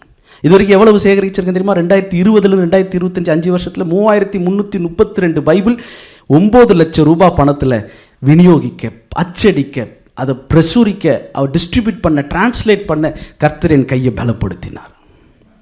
ஒரு நபரை வைத்து கர்த்தர் இதை செய்ய முடியும். அதில் உங்கள் பங்களிப்பு இருக்குது. அடுத்தது அதோடைய ரெசிப்ட்பா 1,70,000 ரூபாய். அந்த ஐசிஆர்எம், இந்தியன் கிறிஸ்டியன் ரிவைவல் மூவ்மெண்ட் என்கிற அந்த ஸ்தாபனம் அவங்க 1,70,000 ரூபாய்க்கு ரிசிப்ட் கொடுத்துருக்காங்க. அதில் நீங்கள் தங்கச்சி தம்பிங்க நீங்கள் கொடுத்த 300 யூரோ இந்த வேதாகமம் மொழிபெயர்க்க அச்சடிக்கப்படுவது. வில்லியம் கேரி ஆரம்பித்தது 200 வருஷத்துக்கு முன்னாடி. 42 மொழிகளில் வேதத்தை மொழிபெயர்த்தவர் வில்லியம் கேரி. சிந்தித்து பாருங்கள். கரண்ட் இல்லை, சாட் ஜிபிடி இல்லை, கூகுள் இல்லை, இன்டர்நெட் இல்லை. ஒரு இங்கிலாந்தை சேர்ந்த ஒரு பிரிட்டிஷ் மனுஷன் வெஸ்ட் பெங்காலுக்கு, மேற்கு வங்காளத்துக்கு வந்து 42 மொழிகளுக்கும் மேலான மொழிகளில் வேதத்தை, குறிப்பாக புதிய ஏற்பாட்டை மொழிபெயர்த்திருக்கிறார். மொழி கற்று மொழிபெயர்த்திருக்கிறார். இன்னைக்கு இந்த 21ஆவது நூற்றாண்டில் வாழ்ந்துட்டு இருக்கிற நீங்களும் நானும் அவர் தலைக்கும் அவர் கால்களுக்கும் என்ன செய்ய போகிறோம்?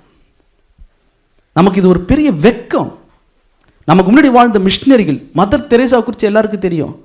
120 நாடுகளில் 500க்கும் மேற்பட்ட இன்ஸ்டிடியூஷன்ஸ், 500க்கும் மேற்பட்ட ஸ்தாபனங்களை 120 நாடுகளில் ஸ்தாபித்தவர் மதர் தெரேசா. எல்லாருக்கும் தெரிஞ்சது கல்கட்டா. எப்படி ஒரு பெண்மணியால், திருமணமாகாத ஒரு பெண்மணி 120 நாடுகளில் 500க்கும் மேற்பட்ட 584 நினைக்கிறேன் இன்ஸ்டிடியூஷன்ஸை உருவாக்க முடியும்? ஆயிரக்கணக்கான ஹோம்ஸ், HIV கேர் சென்டர்ஸ், இவ்வளவுத்தையும் எப்படி ஒரு பெண்மணி உருவாக்க முடியும்? அவங்களுடைய கடைசியில் அவங்க கையில் இருந்த சொத்து ஒரு பெட்டி. தாழ்மை, எளிமை, உண்மை, தியாகம் இருந்தால் கர்த்தர் யாரையும், எந்த மனுஷனையும் பிரகாசிப்பிக்க பண்ண முடியும். அடுத்ததுப்பா, இந்த சர்ச் நீலகிரி மாவட்டத்தில் ஷோலூர் மட்டம்ன்ற இடத்துல இருக்குது. இந்த இடத்துக்கு 2025 போன வருஷம் ஜூலை ஆகஸ்ட் நானும் மனைவி மகன் என் கூட 2 வாலிப பெண்ணும் ஒரு பையனும் வந்திருந்தாங்க. 3 வாலிபர்களை ஃப்ரான்ஸ்லேருந்து கூட்டிகிட்டு போயிருந்தேன். இங்கே நீலகிரி மாவட்டத்தில் அந்த ஷோலூர் மட்டம்ன்ற இடத்துக்கு அந்த கொடை பின்னல் அந்த ரோடு மேலே ஜீப்பில் போனோம். அங்கே போய் பார்த்தோம். அங்கே அந்த சபையினுடைய பாஸ்டரும் அவங்க மனைவியும் பார்த்தோம். அவங்களுக்கு ஒரே ஒரு பொண்ணு, 18-20 வயசு இருக்கும். ஒரு 1.5 வருஷத்துக்கு முன்னாடி ஒரு காய்ச்சல் வந்து இறந்துட்டாங்க. துக்கத்தில் தான் 2 பேர் இருந்தாங்க. ஆனாலும் இந்த இடத்துல அவங்க ஊழியம் செய்கிறாங்க. இங்கே வட இந்தியாவிலேருந்து வந்து இந்த தேயிலை தோட்டத்தில் வேலை செய்கிறாங்க. இலங்கையிலிருந்தும் அகதிகளாக வந்து அங்கே வேலை செய்கிறவங்களும் இருக்கிறாங்க. இலங்கை மக்கள் இருக்கிறாங்க, வட இந்தியர்களும் வாலிபர்கள் வந்து வேலை செய்கிறாங்க. அந்த மக்கள் மத்தியில் இந்த காடுகளில் யானை, புலி, கரடி இது 3 இருக்குதுன்னு சொன்னார். அந்த ஊழியரும் அவர் மனைவி இங்கே ஊழியம் செய்கிறாங்க. இந்த இடத்த நேரில் போய் பார்வையிட்டு அந்த திருச்சபைக்கு 3 லட்சம் ரூபாயில் இந்த கூரையை அமைத்து கொடுக்குறேன்னு சொல்லி நான் அவங்ககிட்ட செலவு பேலன்ஸு என்ன பட்ஜெட்னு பார்த்துட்டு வந்தேன். கர்த்தருடைய கிருபையினால் போன வருஷத்துலேருந்து அடுத்ததுப்பா இந்த CBT 11 சர்ச் பில்டர்ஸ் டீமில் ஷோலூர் மட்டும் நீலகிரியில் இங்கிலாண்டிலேருந்து முதல்ல ஜூலை மாதம் நான் இந்தியாவில் இருக்கும்போது இங்கிலாந்துலேருந்து ஒரு குடும்பம் ஃபோன் பண்ணாங்க. பிரதர், நீங்கள் இப்போ இந்தியாவுக்கு போயிருக்கீங்க, என்ன தேவை இருக்குதுன்னு கேட்டாங்க. 155 கிரேட் பிரிட்டன் பவுண்ட்ஸ் கொடுக்குறேன்னு சொன்னாங்க. அதை நான் ஈரோவில் கன்வெர்ட் பண்ணி 171.26 வருதுன்னு சொன்னேன். அதை அவங்க கொடுத்த பணம் தான். அதுலேருந்து எல்லாம் சேகரித்து கர்த்தருடைய கிருபையினால் இது வரைக்கும் 1827 யூரோ 33 பைசா சேர்ந்துருக்கு. 3 லட்சம் ரூபாய்க்கு இன்னும் 1032 யூரோ 67 பைசா சேகரிக்க வேண்டும். 2027 இந்தியாவுக்கு போகும்போது இந்த சர்ச்சு கட்டி முடித்து அங்கே நான் பிரசங்கிக்கணும். தரிசனம் இதற்கு ஓடணும். அடுத்ததுப்பா, அடுத்த படம் இது Calcutta CBT 13 church builders team. சபையை கட்டுவதற்கு குழுவாக ஏற்கனவே இது வரைக்கும் 12 முன்னாடியே பண்ணியிருக்கோம். இது 13வது. கல்கட்டாவுக்கு 2025 போயிருந்தேன். அங்கே CBS கல்கட்டா பைபிள் செமினாரின்னு ஒரு வேத கலாசாலை, வேதத்தை கற்றுக் கொடுக்குற ஒரு கேம்பஸ். அது உள்ள வாலிப பெண்கள் இருக்கிறாங்க, வாலிப ஆண்கள் இருக்கிறாங்க. அவங்களுக்கு தனியாக ஹாஸ்டல், ஆண்களுக்கு தனியாக ஹாஸ்டல். இங்கே வாலிபர்கள் தங்கி படிக்கிறாங்க. ஆனால் யாருமே தமிழ்நாடு கிடையாது, கேரளா கிடையாது, தென்னிந்தியர்கள் கிடையாது, எல்லாரும் வட இந்தியர்கள். அப்போ கேள்வி என்னன்னா, வட இந்தியாவில் சுவிசேஷம் போகிறதே கஷ்டம், சுவிசேஷத்தை ஏற்றுக்கொள்வது ரெண்டாவது கஷ்டம், சுவிசேஷத்தை ஏற்றுக்கொண்டு ஞானஸ்நானம் எடுத்து வாலிபர்கள் ரட்சிக்கப்பட்டு சர்ச்சுக்கு வர்றது கஷ்டம்.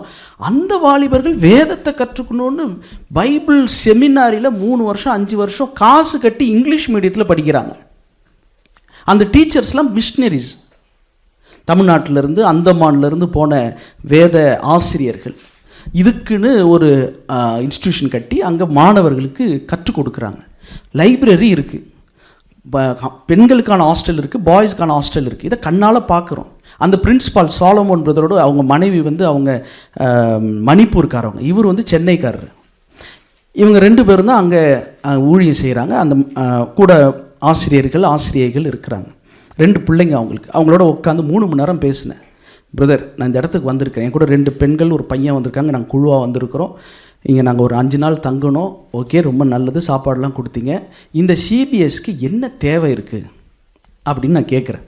அப்போ அவங்க சொல்கிறாங்க, லைப்ரரி இருக்குது, லைப்ரரியில் கம்ப்யூட்டர் டெஸ்க் இருக்குது, ஆனால் கம்ப்யூட்டர் காணும். இந்த கம்ப்யூட்டர் டெஸ்க் இருக்குது, கம்ப்யூட்டர் வைக்கிற மாதிரி இடம் இருக்குது, ஆனால் கம்ப்யூட்டர் இல்லையே. இல்லை, இந்த பைபிள் செமினாரி ஆரம்பித்து 45-50 வருஷம் ஆகுது. நிறைய பிரின்சிபால் முன்னாடி இருந்தாங்க. அதில் முன்னே இருந்த சில பிரின்சிபால்ஸ் பைபிள் காலேஜுக்குன்னு இருந்த கம்ப்யூட்டரை அவங்க சபைக்கு எடுத்துகிட்டு போயிட்டாங்க. அதனால் இங்கே பைபிள் காலேஜுக்குன்னு கம்ப்யூட்டர் இல்லை. சரி, பைபிள் காலேஜுக்குன்னு கம்ப்யூட்டர் இருந்துச்சுன்னா அந்த மாணவர்கள் வேதத்தை நல்லா கற்றுக்கொள்வாங்க. பர்மாலேருந்து படிக்கிறாங்க. இல்லீகலாக இந்தியாவுக்குள்ளே பர்மாக்காரங்க வரக்கூடாது. ஆனால் பர்மாலேருந்து பர்மீஸ் பீப்புள் வாலிபர்கள் படிக்கிறாங்க. வாலிப பசங்க வாலிபால் விளாட்றாங்க, கிரிக்கெட் விளாட்றாங்க. அது வாலிபாலம் கூட விளையாடல, வேடிக்கை பார்த்தேன், கை தட்டுனேன். நல்லா உற்சாகமாக இருக்கிறாங்க. டைம் டேபிள் போட்டிருக்கிறாங்க. காலையில் ப்ரேயர், பிரேக்ஃபாஸ்ட், கிளாஸ் ரூம் எல்லாம் இருக்குது. ஆனால் அவங்க இன்னும் வேதத்தை கற்றுக்கொள்வதற்கு 3 லேப்டாப் பெண்களுக்கும் 3 லேப்டாப் ஆண்களுக்கும் இருந்துச்சுன்னா இன்னும் நல்லா படிப்பாங்க. அவங்களுடைய பைபிள் தியாலஜிக்கு எக்ஸாமுக்கு தேவையான பிரிண்ட் எடுக்கிறதுக்கு, படிக்கிறதுக்கு, கூடுதல் ஆராய்ச்சி பண்ணுறதுக்கு லைப்ரரியில் ஒரு கம்ப்யூட்டர் வைக்கணும், 6 லேப்டாப். அடுத்து அந்த வாத்தியார்ட்ட உட்காந்து பேசினேன். அவர் சொன்னார், இந்த வட இந்திய வாலிபர்களுக்கு இங்கிலீஷ் நாலேஜ் இல்லை, ஏன்னா வட இந்தியர்கள். அப்போ அவங்களுக்கு நாங்கள் இங்கிலீஷில் ஸ்லோவாக தான் பேசுகிறோம். அப்போ அவங்க காதில் கேட்டுக்கிட்டு நோட்ஸ் எடுக்கிறது கொஞ்சம் நாங்கள் ரிப்பீட் பண்ணி பண்ணுறோம். அதுவே அவங்களுக்கு ஸ்க்ரீனில், இப்போ உங்களுக்கு ஸ்க்ரீனில் இருக்குது, இப்போ நான் ஸ்க்ரீனில் காட்டி நான் பேசுகிறது இன்னும் ஈஸியாக இருக்குது. கண்ணால் படிக்கிறீங்க, காதால் கேட்குறீங்க. அப்போ அவங்களுக்கு ஸ்க்ரீனில் இருந்துச்சுன்னா இன்னும் நல்லா புரிஞ்சுப்பாங்க. இப்போ ஸ்க்ரீன்னா நான் கேட்டேன், ப்ரொஜெக்டர் வைக்கலாமா, நீங்கள் வச்சுருக்கிற மாதிரி ப்ரொஜெக்டர் வைக்கலாமான்னு கேட்டேன். அங்கே அடிக்கிற சீதோஷ நிலைக்கு, வெயிலுக்கு, வெப்பத்துக்கு இந்த லென்ஸ் சீக்கிரத்தில் வீணாக போயிடுது, அது கரகரன்னு ஆகிடுது. அதனால் இந்த ப்ரொஜெக்டர் செட் ஆகலை, நாங்கள் வச்சு பார்த்துட்டோம். அப்போ என்ன வைக்கலாம், ஸ்மார்ட் டிவி வைக்கலாம். பெரிய டிவியை செவுத்தில் பொருத்திட்டோம்னு சொன்னால் நாங்கள் கிளாஸ் டீச்சர்ஸ் அதில் நாங்கள் ஒரு யூஎஸ்பி ஒயர் வச்சு கம்ப்யூட்டர்லேருந்து போடுவோம். அப்போ அதை பார்த்து அவங்களால எழுத முடியும், காதால் கேட்க முடியும். இது பிரயோஜனப்படும். அதே போல் 6 லேப்டாப்ஸ் லைப்ரரியில், 6 ஸ்மார்ட் டிவி. 7வது அவங்களுடைய ஆசிரியர்களுக்கான வேதத்தை போதிக்கிற அந்த ஆசிரியர்களுக்கான டீச்சர்ஸ் ரூம், சால்தே ப்ராஃப் ஃப்ரெஞ்சில், அங்கே உள்ள ஒரு லேப்டாப் இருந்துச்சுன்னா எங்களுடைய கூடுகைகளுக்கு, கூட்டங்களுக்கு, கலந்துரையாடலுக்கு, பேலன்ஸு, ஃபைனான்ஸ்லாம் பார்க்குறதுக்கு, ஒரு பட்ஜெட் பார்க்குறதுக்கு ஒரு ஸ்மார்ட் டிவி இருந்தால் நல்லாயிருக்கும். மொத்தம் 7, 6 லேப்டாப், 7 ஸ்மார்ட் டிவி. கீழே இறக்குப்பா. 3,94,367 ரூபா. எப்பா, சாலமோன் பிரதர்கிட்ட கை கொடுக்குறேன். பிரதர், 2025 மேலே மேலே போப்பா, மேலே ஃபஸ்ட்டு கொடுத்தது யார்? 7 செப்டம்பர் 2025. ஜூலை ஆகஸ்ட் நான் அவரை சந்திக்கிறேன். பிரதர், நான் ஃப்ரான்ஸ்க்கு திரும்பி போகிறேன், என்னால் பர்மாவுக்கு போக முடியாது, பர்மாவில் இருக்கிற விசுவாசிகளை ஆதாயப்படுத்த முடியாது. ஆனால் பர்மாலேருந்து வாலிபர்கள் படிக்கிறாங்க, அவங்க வேதத்தை நல்லா படிக்கணும். என்னால் முடிஞ்சதை செய்கிறேன் பிரதர். வட இந்தியாவிலேருந்து, கிழக்கு மேற்கு இந்தியாவிலேருந்து பெண்கள் படிக்கிறாங்க. அவங்க வேதத்தை ஒழுங்காக படிக்கணும்னா அவங்களுக்கு லேப்டாப் வேணும். ஒரு 3 லேப்டாப் பெண்களுக்கு, 3 லேப்டாப் ஆண்களுக்கு, லைப்ரரிக்குள்ளே வைக்கிறதுக்கு, கிளாஸ் ரூமில் ஸ்மார்ட் டிவி வைக்கிறதுக்கு. நான் தேவையை கண்டேன், பாரம் கொண்டேன், நான் ஃப்ரான்ஸ்க்கு போகிறேன், இந்த பணத்தை பட்ஜெட் கொட்டேஷனுக்கு அனுப்புங்கன்னா நான் சேகரிக்க ஆரம்பிக்கிறப்ப கர்த்தர் பார்த்துக்குவார். நம்முடைய விசுவாசமே உலகத்தை ஜெயிக்கிற ஜெயம். நான் குள்ள பையன்தான், எனக்கு ஒன்று அவன் உடல்லாம் பல்ல சலையும் இங்கே இருக்கிற நல்ல ஆண் அழகன் மாதிரிலாம் கிடையாது. குள்ள பையன்தான், 41 வயசு. நானாக சொன்னால் தான் 41 தெரியும், இல்லைனா பார்க்குறவங்க 41 தெரியாது தான். பரவாயில்ல, நான் கர்த்தரை நம்பி போகிறேன். கோலியாத்துக்கு முன்னாடி தாவீது போன மாதிரி நான் போகிறேன். நீ என்னை அடித்து போகிறதுக்குன்னா நான் நாயான்னு கோலியாத்து கேட்டான். நீ நிந்திக்கிற கர்த்தருடைய நாமத்தில் வருகிறேன்னு தாவீது போனார். அதுபோல் நான் திரும்ப ஃப்ரான்ஸுக்கு போகிறேன் பிரதர். நான் உற்சாகமாக உழைக்கிறேன். கர்த்தருடைய வேலையை அசதியாய் செய்கிறவன் சபிக்கப்பட்டவன். எரேமியா 48:10. கர்த்தருடைய வேலையை அசதியாய் செய்யக்கூடாது, உற்சாகமாக செய். வந்தேன் செப்டம்பர் 7ஆம் தேதி 3 குடும்பம் சவிங்கி சிறுவார்லேருந்து 450 ரூபா கொடுத்தாங்க. அப்படியே கொஞ்சம் கொஞ்சமாக சேர்ந்துச்சு, கொஞ்சம் கொஞ்சமாக சேர்ந்து இது வரைக்கும் 1760 யூரோ சேர்ந்துருக்கு. இன்னும் 1990 யூரோ சேர்க்கணும். கர்த்தர் செய்வார். 2027 நான் இந்தியாவுக்கு போகிறேன். நான் சொன்னேன் இல்லையா, கல்கட்டா போகிறேன்னு, இந்த பைபிள் செமினாரிக்கு போகிறேன். போகிறதுக்குள்ளே இந்த லேப்டாப்ஸையும் இந்த டிவியையும் அங்கே பொருத்தி இருக்கணும். விசுவாசிக்கிறேன். என் கூட கனடாவிலேருந்தும் ஃப்ரான்ஸ்லேருந்து தாய்மார்களை பிள்ளைங்களை கூட்டிகிட்டு போகிறேன். கல்கட்டாவுக்கு போகிறேன். இந்த லேப்டாப் தாங்க அது, இந்த டிவி தாங்க அதுன்னு நான் சொல்லணும். விசுவாசிக்கிறேன். விசுவாசித்தபடினால் நான் பேசுகிறோம். நான் விசுவாச வார்த்தையை அறிக்கிடுறேன். அந்த வாலிப பெண்களுக்கும் ஆண்களுக்கும் தாய்மார்களுக்கும் இதுதாங்க நாங்கள் சொல்லிகிட்டு இருந்தோம்ல, அது இதுதாங்க. அதுக்கு முன்னாடி என்னப்பா காட்டினேன், இருக்கிற ப்ராஜெக்டில் மறந்துட்டேன். அது என்னது, இது ஷோலூர் மட்டும் சர்ச்சு கூரை இல்லாமல் இருக்குது பார்த்தீங்களா, இந்த சர்ச்சு கூரை தாங்க அப்படின்னு அங்கே வந்து முடிஞ்சிருச்சு பாருங்கங்க அப்படின்னு காட்டணும். அது என் விசுவாசம். நான் செஞ்சேன்னு காட்டுறதுக்கு இல்லை, இந்த தேவை இருக்குது, இந்த தேவை முடிஞ்சிருச்சு, இதெல்லாம் கொடுக்கப்பட்டது, நடந்து முடிஞ்சிருச்சு. இது போல் ஒவ்வொரு திட்டங்களையும் வாலிபர்கள் அனுப்பணும், 1000 வாலிபர்கள் அனுப்பணும். இதெல்லாம் எதுக்கு சொல்கிறேன்னா, நான் அவர் பாதத்துக்கு என்ன பூசுகிறேன், என்னுடைய முடிந்த முக்கியமான காரியங்களை வச்சு அவர் பாதங்களை துடைக்கிறேன். நீ என்ன செய்ய போகிற, என்ன செஞ்சுக்கிட்டு இருக்கிற, பெரியவங்களை கேட்குற, என்ன செய்ய போகிறீங்க. யோனான்னு ஒருத்தர் இருந்தார். அவர் நான் கர்த்தருக்கு ஆராதனை செய்கிறவன், நான் பக்தி உள்ளவன், என்னை தூக்கி கடலில் போட்டுருங்க இப்படிலாம் பேசினார்ல. எனக்கு அடிக்கடி ஒரு கேள்வி வரும். அந்த வசனத்தை வாசிக்கலாம். மீன் ஆண்டவர் கொடுத்தார்ல, மீன் வந்துச்சுல்ல, யோனாவை முழுங்குனுச்சுல, அதே மீனுகிட்ட சொல்லியிருந்தா மீன் கொண்டு போய் நினிவேல கக்கி இருக்கலாம்ல. யோனா 1:17. யோனாவை விழுங்கும்படி ஒரு பெரிய மீனை கர்த்தர் ஆயத்தப்படுத்தி இருந்தார். அந்த மீன் வயிற்றிலே யோனா ராப்பகல் 3 நாள் இருந்தான். 2வது அதிகாரத்தில் மீனின் வயிற்றிலிருந்து தான் கர்த்தரை நோக்கி ஜெபிக்கிறாரு, ஆராதிக்கிறாரு. 1 அதிகாரத்தில் சொல்கிறாரு, 9வது வசனம், அதற்கு யோனா, நான் எபிரேயன், சமுத்திரத்தையும் பூமியையும் உண்டாக்கின பரலோகத்தின் தேவனாகிய கர்த்தரிடத்தில் பயபக்தி உள்ளவன் எல்லாம் சொல்கிறாரு. 2வது அதிகாரம் 10வது வசனம், யோனா 2:10, கர்த்தர் மீனுக்கு கட்டளையிட்டார், அது யோனாவை கரையிலே கக்கி விட்டது. எந்த கரையில் கக்கியது? அடுத்த அதிகாரம் 3வது அதிகாரம் 1 வசனம், 2ஆம் தரம் கர்த்தருடைய வார்த்தை யோனாவுக்கு உண்டாகி, அவர், நீ எழுந்து மகாநகரமாகிய நினிவேக்கு போய் நான் உனக்கு கற்பிக்கும் வார்த்தையை அதற்கு விரோதமாய் பிரசங்கி என்றார். யோனா எழுந்து கர்த்தருடைய வார்த்தையின்படி நினிவேக்கு போனான். அப்போனா மீன் நினிவேக்கு போல, மீன் எங்கே கொண்டு ஏறினார், அங்கே வந்து விட்டுருச்சு. இப்போ திரும்ப சொல்லும் போது தான் யோனா நினிவேக்கு போகிறார். எவ்வளோ நேரம் ஆயிருக்கும் மீனை போய் நினிவேலே கக்கிறதுக்கு. ஆண்டவர் எதிர்பார்க்கறதுனால, நீ பயபக்தி உள்ளவனா இரு, நீ ஜபம் பண்ணு, மீன் வயிற்றுலேருந்து உபவாசம் இரு, கர்த்தரை ஆராதி, நெருக்கத்தில் கூப்பிட்டேன், எல்லாம் ஓகே. ஆனால் கீழ்ப்படிதல் இல்லை, ஆத்ம பாரம் இல்லைன்னா இதெல்லாம் இருந்து என்னங்க பிரயோஜனம்? யோனாவை தான் சொல்கிறேன், உங்களை யாரையும் சொல்லுங்க. எல்லாம் இருக்குது, ஆராதனை இருக்குது, பயபக்தி இருக்குது, நான் எபிரேயன், இதில் ஒன்றும் குறைச்சல் இல்லை. ஆனால் கீழ்ப்படிதல் இல்லை. நினிவேக்கு போக சொன்னால் இன்றைய பிரிட்டிஷ், அன்றைய தர்ஷீஸ்க்கு போகிறார ஒழிய நினிவேக்கு போகல. கீழ்ப்படிதலும் இல்லை, ஆத்ம பாரம் இல்லை. மற்றவங்க ரட்சிக்கப்படணும், மற்றவங்க நல்லா இருக்கணும், ஊழியம் வளரணும், சபைகள் பெருகணும். அதுக்கு நான் என்னால் முடிஞ்சதை செய்வேன், உண்மையாக இருப்பேன், தியாகமாக இருப்பேன், என்னை அர்ப்பணிக்கிறேன். அவர் தலைக்கும் அவர் காலுக்கும் என்கிட்ட இருக்கிற தைலத்தை நான் ஊற்றுறேன். அவள் தன்னால் இயன்றதை செய்தாள். She did what she could. என்னால் இயன்றதை நான் செய்கிறேன், அவருடைய சபைக்கும் அவருடைய சுவிசேஷ பணிக்கும். இதை இங்கே இருக்கிற ஒவ்வொரு வாலிப தம்பியும் தங்கச்சியும் பெரியவங்களும் நம்மளுடைய கவலை எல்லாத்தையும் தூக்கி போட்டுட்டு, பாரமான யாவற்றையும் களைந்து போட்டு, நம்முடைய விசுவாசி துவக்குகிறவர் முடிக்கிறவருமாகி இயேசுவை நோக்கி, என் பாரம் தான், விசா இல்லை தான், உடம்பு சரியில்லை தான், எவ்வளவோ கஷ்டம் இருக்குதான், அதெல்லாம் தூக்கி போட்டு கர்த்தர் மேல் பாரத்தை வைத்து விடு, அவர் உன்னை ஆதரிப்பார், நீதிமானை தள்ளாட விட்டார். சங்கீதம் 55:22. நான் கர்த்தரை நோக்கி ஓடுறேன், அவர் தேவையை பார்க்குறேன், அவருக்குள்ளே நான் இன்னும் என்ன செய்யலாம். கொரிந்தியருக்கு ஒரு வசனம் இருக்குது, அதை மட்டும் வாசித்து முடிக்கிறேன். நிறைய சொல்லணுன்னு ஆசையாக இருக்குது, ஆனால் அந்த ஒரு வசனத்தை சொல்லி முடிக்கிறேன். 1 கொரிந்தியர் 4:10. இப்போ சொன்ன அந்த தலைக்கும் காலுக்கும் இது பொருந்தும். 1 Corinthians 4:10. இந்த வசனத்தை எத்தனை பேர் புரிஞ்சிருக்கீங்கன்னு தெரில. நாங்கள் கிறிஸ்துவ நிமித்தம் பைத்தியக்காரர், நீங்கள் கிறிஸ்துவில் புத்திசாலிகள், நாங்கள் பலவீனர், நீங்கள் பலவான்கள், நீங்கள் கனவான்கள், நாங்கள் கனவீனர். இப்படி கவிதை நட மாதிரி இருக்குது. மேலோட்டமாக வாசித்தா தப்பாக புரிஞ்சிக்க முடியும். என்னமோ கொரிந்து சபை விசுவாசிகள்லாம் அவங்களாம் புத்திசாலிங்க, அவங்களாம் பலவானுங்க, அவங்களாம் கனம் உள்ளவர்கள். பவுலுடைய குழுவினர்லாம் பைத்தியக்காரவங்க, பலவீனர்கள், அவங்க கனவீனர்கள்னு மேலோட்டமாக வாசித்தா தெரியும். நல்லா கவனிங்க. நாங்கள் கிறிஸ்துவின் நிமித்தம் பைத்தியக்காரர்.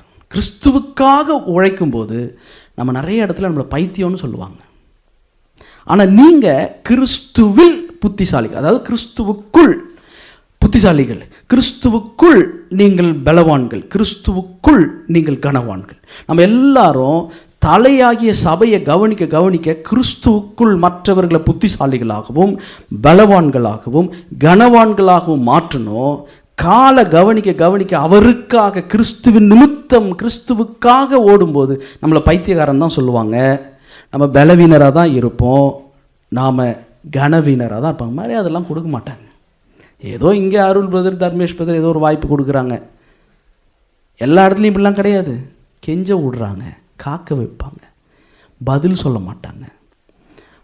4 கொடுத்துருப்பாங்க, நான் முன்னாடியே டேட்டு கேட்டிருப்பாங்க, அடுத்த வாரத்துக்கு இந்த வாரம் வந்துடும். சாரி பிரதர், வேற ஒரு ஊழியக்காரரை நீங்கள் அடுத்த மாதம் வரீங்களான்வாங்க. இன்னும் அடுத்த வாரத்துக்கு நான் எங்கே போய் வேறு சபையில் கேட்க முடியும்?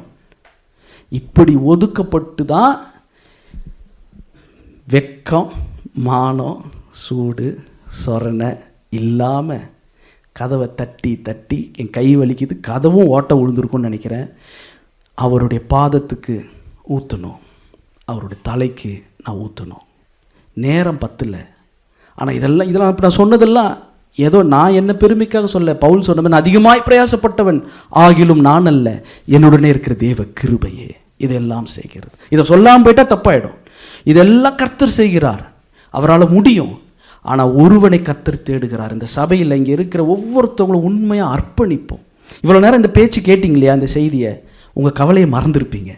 உங்கள் விசா, உங்கள் குடும்பம், உங்கள் புள்ள என்னம்மா பேசுகிறான் அவன், அப்படி பேசுனா கேட்டுக்கிட்டே இல்லை.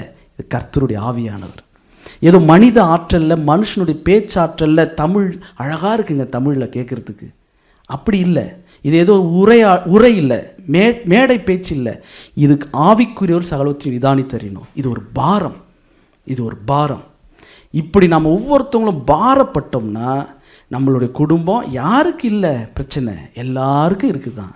சிஸ்டர் அருமையாக ஆராதனையில் சொன்னாங்க, தப்பித்துக்கொள்ளுடைய போக்கு ஆண்டவர் உண்டாக்குவார், திராணிக்கு மேலாக சோதிக்க மாட்டார். எல்லாருக்கும் பிரச்சனை இருக்குது. ஆனால் கர்த்தருடைய பிள்ளைகள் வேறு விதமாக பார்ப்போம். பவுல் கொரிந்து சபை திட்டுறாரு. என்ன சொல்கிறாருன்னா, நீங்கள் வெறும் கிறிஸ்துவுக்குள்ளே தான் பலவானாக இருக்கிறீங்க, கிறிஸ்துவுக்குள்ளே தான் கனம் உள்ளவர்களாக இருக்கிறீங்க, கிறிஸ்துவுக்குள்ளே தான் புத்திசாலியாக இருக்கிறீங்க, ஆனால் கிறிஸ்துவுக்காக நீங்கள் இல்லைன்னு சொல்கிறார். ஆனால் நாங்கள் கிறிஸ்துவுக்குள்ள புத்திசாலிகள், கிறிஸ்துவுக்குள் கனவான்கள், கிறிஸ்துவுக்குள் நாங்கள் பலவான்கள் தான். ஆனால் கிறிஸ்துவின் நிமித்தம் நாங்கள் எவ்வளோ கஷ்டப்படுறோம். நீங்கள் வெறும் கிறிஸ்துவுக்குள்ளே தான் இருக்கிறீங்க, கிறிஸ்துவுக்காக இல்லை. இங்கே கிறிஸ்துவுக்குள்ளே இருக்கிறதே கஷ்டமாக இருக்குது. கிறிஸ்துவுக்காக எப்படிங்க பண்ண முடியும்? கிறிஸ்துவுக்குள் இருந்தால் கிறிஸ்துவின் நிமித்தம் ஓட முடியும்.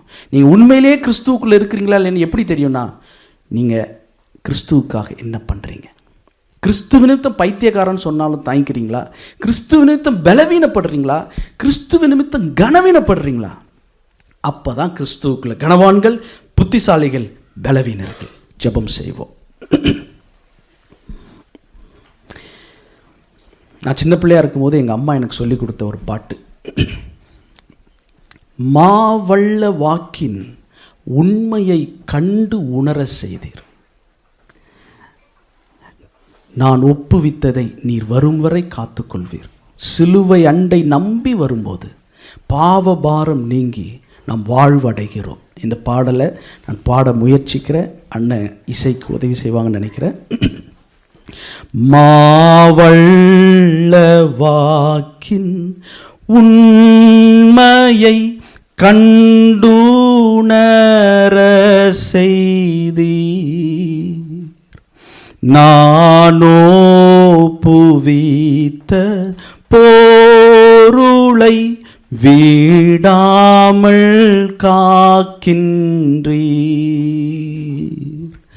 சிலுவை அண்டையில் நம்பி வந்து நிற்கையில் பாவபாரம் நீங்கி வாழ்வடைந்தே. எந்த நேரமும் எனதுள்ளத்திலும் பேரானந்தம் பொங்கி பாடுவேன். ஆவுந்தன் நல்ல நாமத்தை நான் நம்பி சார்வதால் நீர் கைவிடீர் இவ்வேளையை காப்பீர் தேவாவியால். சிலுவை அண்டையில் நம்பி வந்து நிற்கையில் பாவபாரம் நீங்கி வாழ்வடைந்தே. எந்த நேரமும் எனதுள்ளத்திலும் பேரானந்தம் பொங்கி பாடுவே. பரிசுத்தமுள்ள எங்கள் பரலோக பிதாவே, சிலுவை அண்டை நம்பி வந்து நிற்கும்போது பாவ பாரம் நீங்கி வாழ்வடைகிறோம். இந்த இடத்துல குடும்ப தேவைகளோடு, சரீர தேவைகளோடு, பலவீனங்களோடு, நெருக்கம் போராட்டத்தோடு, மன அவமானத்தோடு, எத்தனையோ வெளியே சொல்ல முடியாத மன புழுக்கத்தோடு இருக்கிற ஒவ்வொருவரையும் நீர் இருதயத்தை பார்க்கிறீர். கர்த்தர் எனக்காக யாவையும் செய்து முடிப்பார் என்கிற விசுவாசத்தை பெருக்கும். ஒவ்வொருவரையும் உமக்கு பிரியமுள்ளவர்களாய் வாழ ஆசீர்வதியும். இந்த உலகத்திலே உபத்திரவம் உண்டு, அவைகளை மேற்கொண்ட எங்கள் ஆண்டவராகிய இயேசு கிறிஸ்து எங்களோடு கூட இருக்கிறீர். திராணிக்கு மேலே நீர் சோதிக்க மாட்டீர், தப்பித்துக்கொள்ள வழி உண்டாக்குவீர். உமது நாமத்து நிமித்தம் பைத்தியர்களாக கனவீனம் அடைய, பலவீனப்பட எங்களை கிறிஸ்துவுக்குள் புத்திசாலிகளாக்கும், கிறிஸ்துவுக்குள் எங்களை பலப்படுத்தும், கிறிஸ்துவுக்குள் எங்களை கனப்படுத்தும். இந்த திருச்சபை கர்த்தர் ஆசீர்வதியும். நாட்கள் செல்லாது அதிசீக்கிரமாக உம்முடைய வருகைக்கு இந்த லேசான உபத்திரங்களை களைந்து போட்டு, பாரமான யாவற்றையும் களைந்து போட்டு, அந்த தீர்மானத்தின்படி அழைக்கப்பட்ட தேவனிடத்தில் அன்பு கூறுகிற சுபாவம் பெருக பெருக சகலமும் சகலமும் நன்மைக்கு ஏதுவாக நடக்கும். 3 நாளில் 1,20,000 பேர் ரட்சிக்கவும் நீர் வல்லவர். 120 வருடத்தில் வெறும் 7 பேரை நோவாவை கொண்டு ரட்சிக்கவும் நீர் வல்லவர். யாரை கொண்டு எதை செய்வீர்னு என்று எங்களுக்கு தெரியாது, ஆனால் அழைத்தவர் உண்மை உள்ளவர். இங்கே இருக்கிற ஒவ்வொருவரையும் கொண்டு நோவாவைப் போல, யோனாவைப் போல சின்ன நாளில் அதிக கூட்டத்தையும் ஆதாயப்படுத்த முடியும், அதிகமான வருடத்தில் கொஞ்சம் பேரையும் ஆயத்தப்படுத்த முடியும். கர்த்தர் நீர் இங்கே இருக்கிற ஒவ்வொருவரையும் உருவாக்குவீராக, பாரப்படுத்தும், விருப்பத்தையும் செய்கையும் உண்டாக்கும். இந்த மிஷினரி செய்தி ஒவ்வொருவருக்குள்ளும் இன்னும் உம்முடைய தலை, இன்னும் உம்முடைய பாதங்கள், இன்னும் உம்முடைய சபை, உம்முடைய மிஷினரி பணியை கவனிக்கக்கூடிய கண்கள் திறக்கப்படுவதாக. ஆசீர்வதியும், ஆசீர்வாதமாக்கும். உம்முடைய வார்த்தையின்படி எனக்கு ஆக கடவுது ஆண்டவரே. இந்த ஜெபத்தை எங்கள் அருமை ஆண்டவர் இயேசு கிறிஸ்துவின் நாமத்தில் தாழ்மையோடு கூட ஜெபிக்கிறோம் பிதாவே. ஆமென், ஆமென். God kiss you, kiss you, kiss you, kiss you, kiss you, kiss you, kiss you.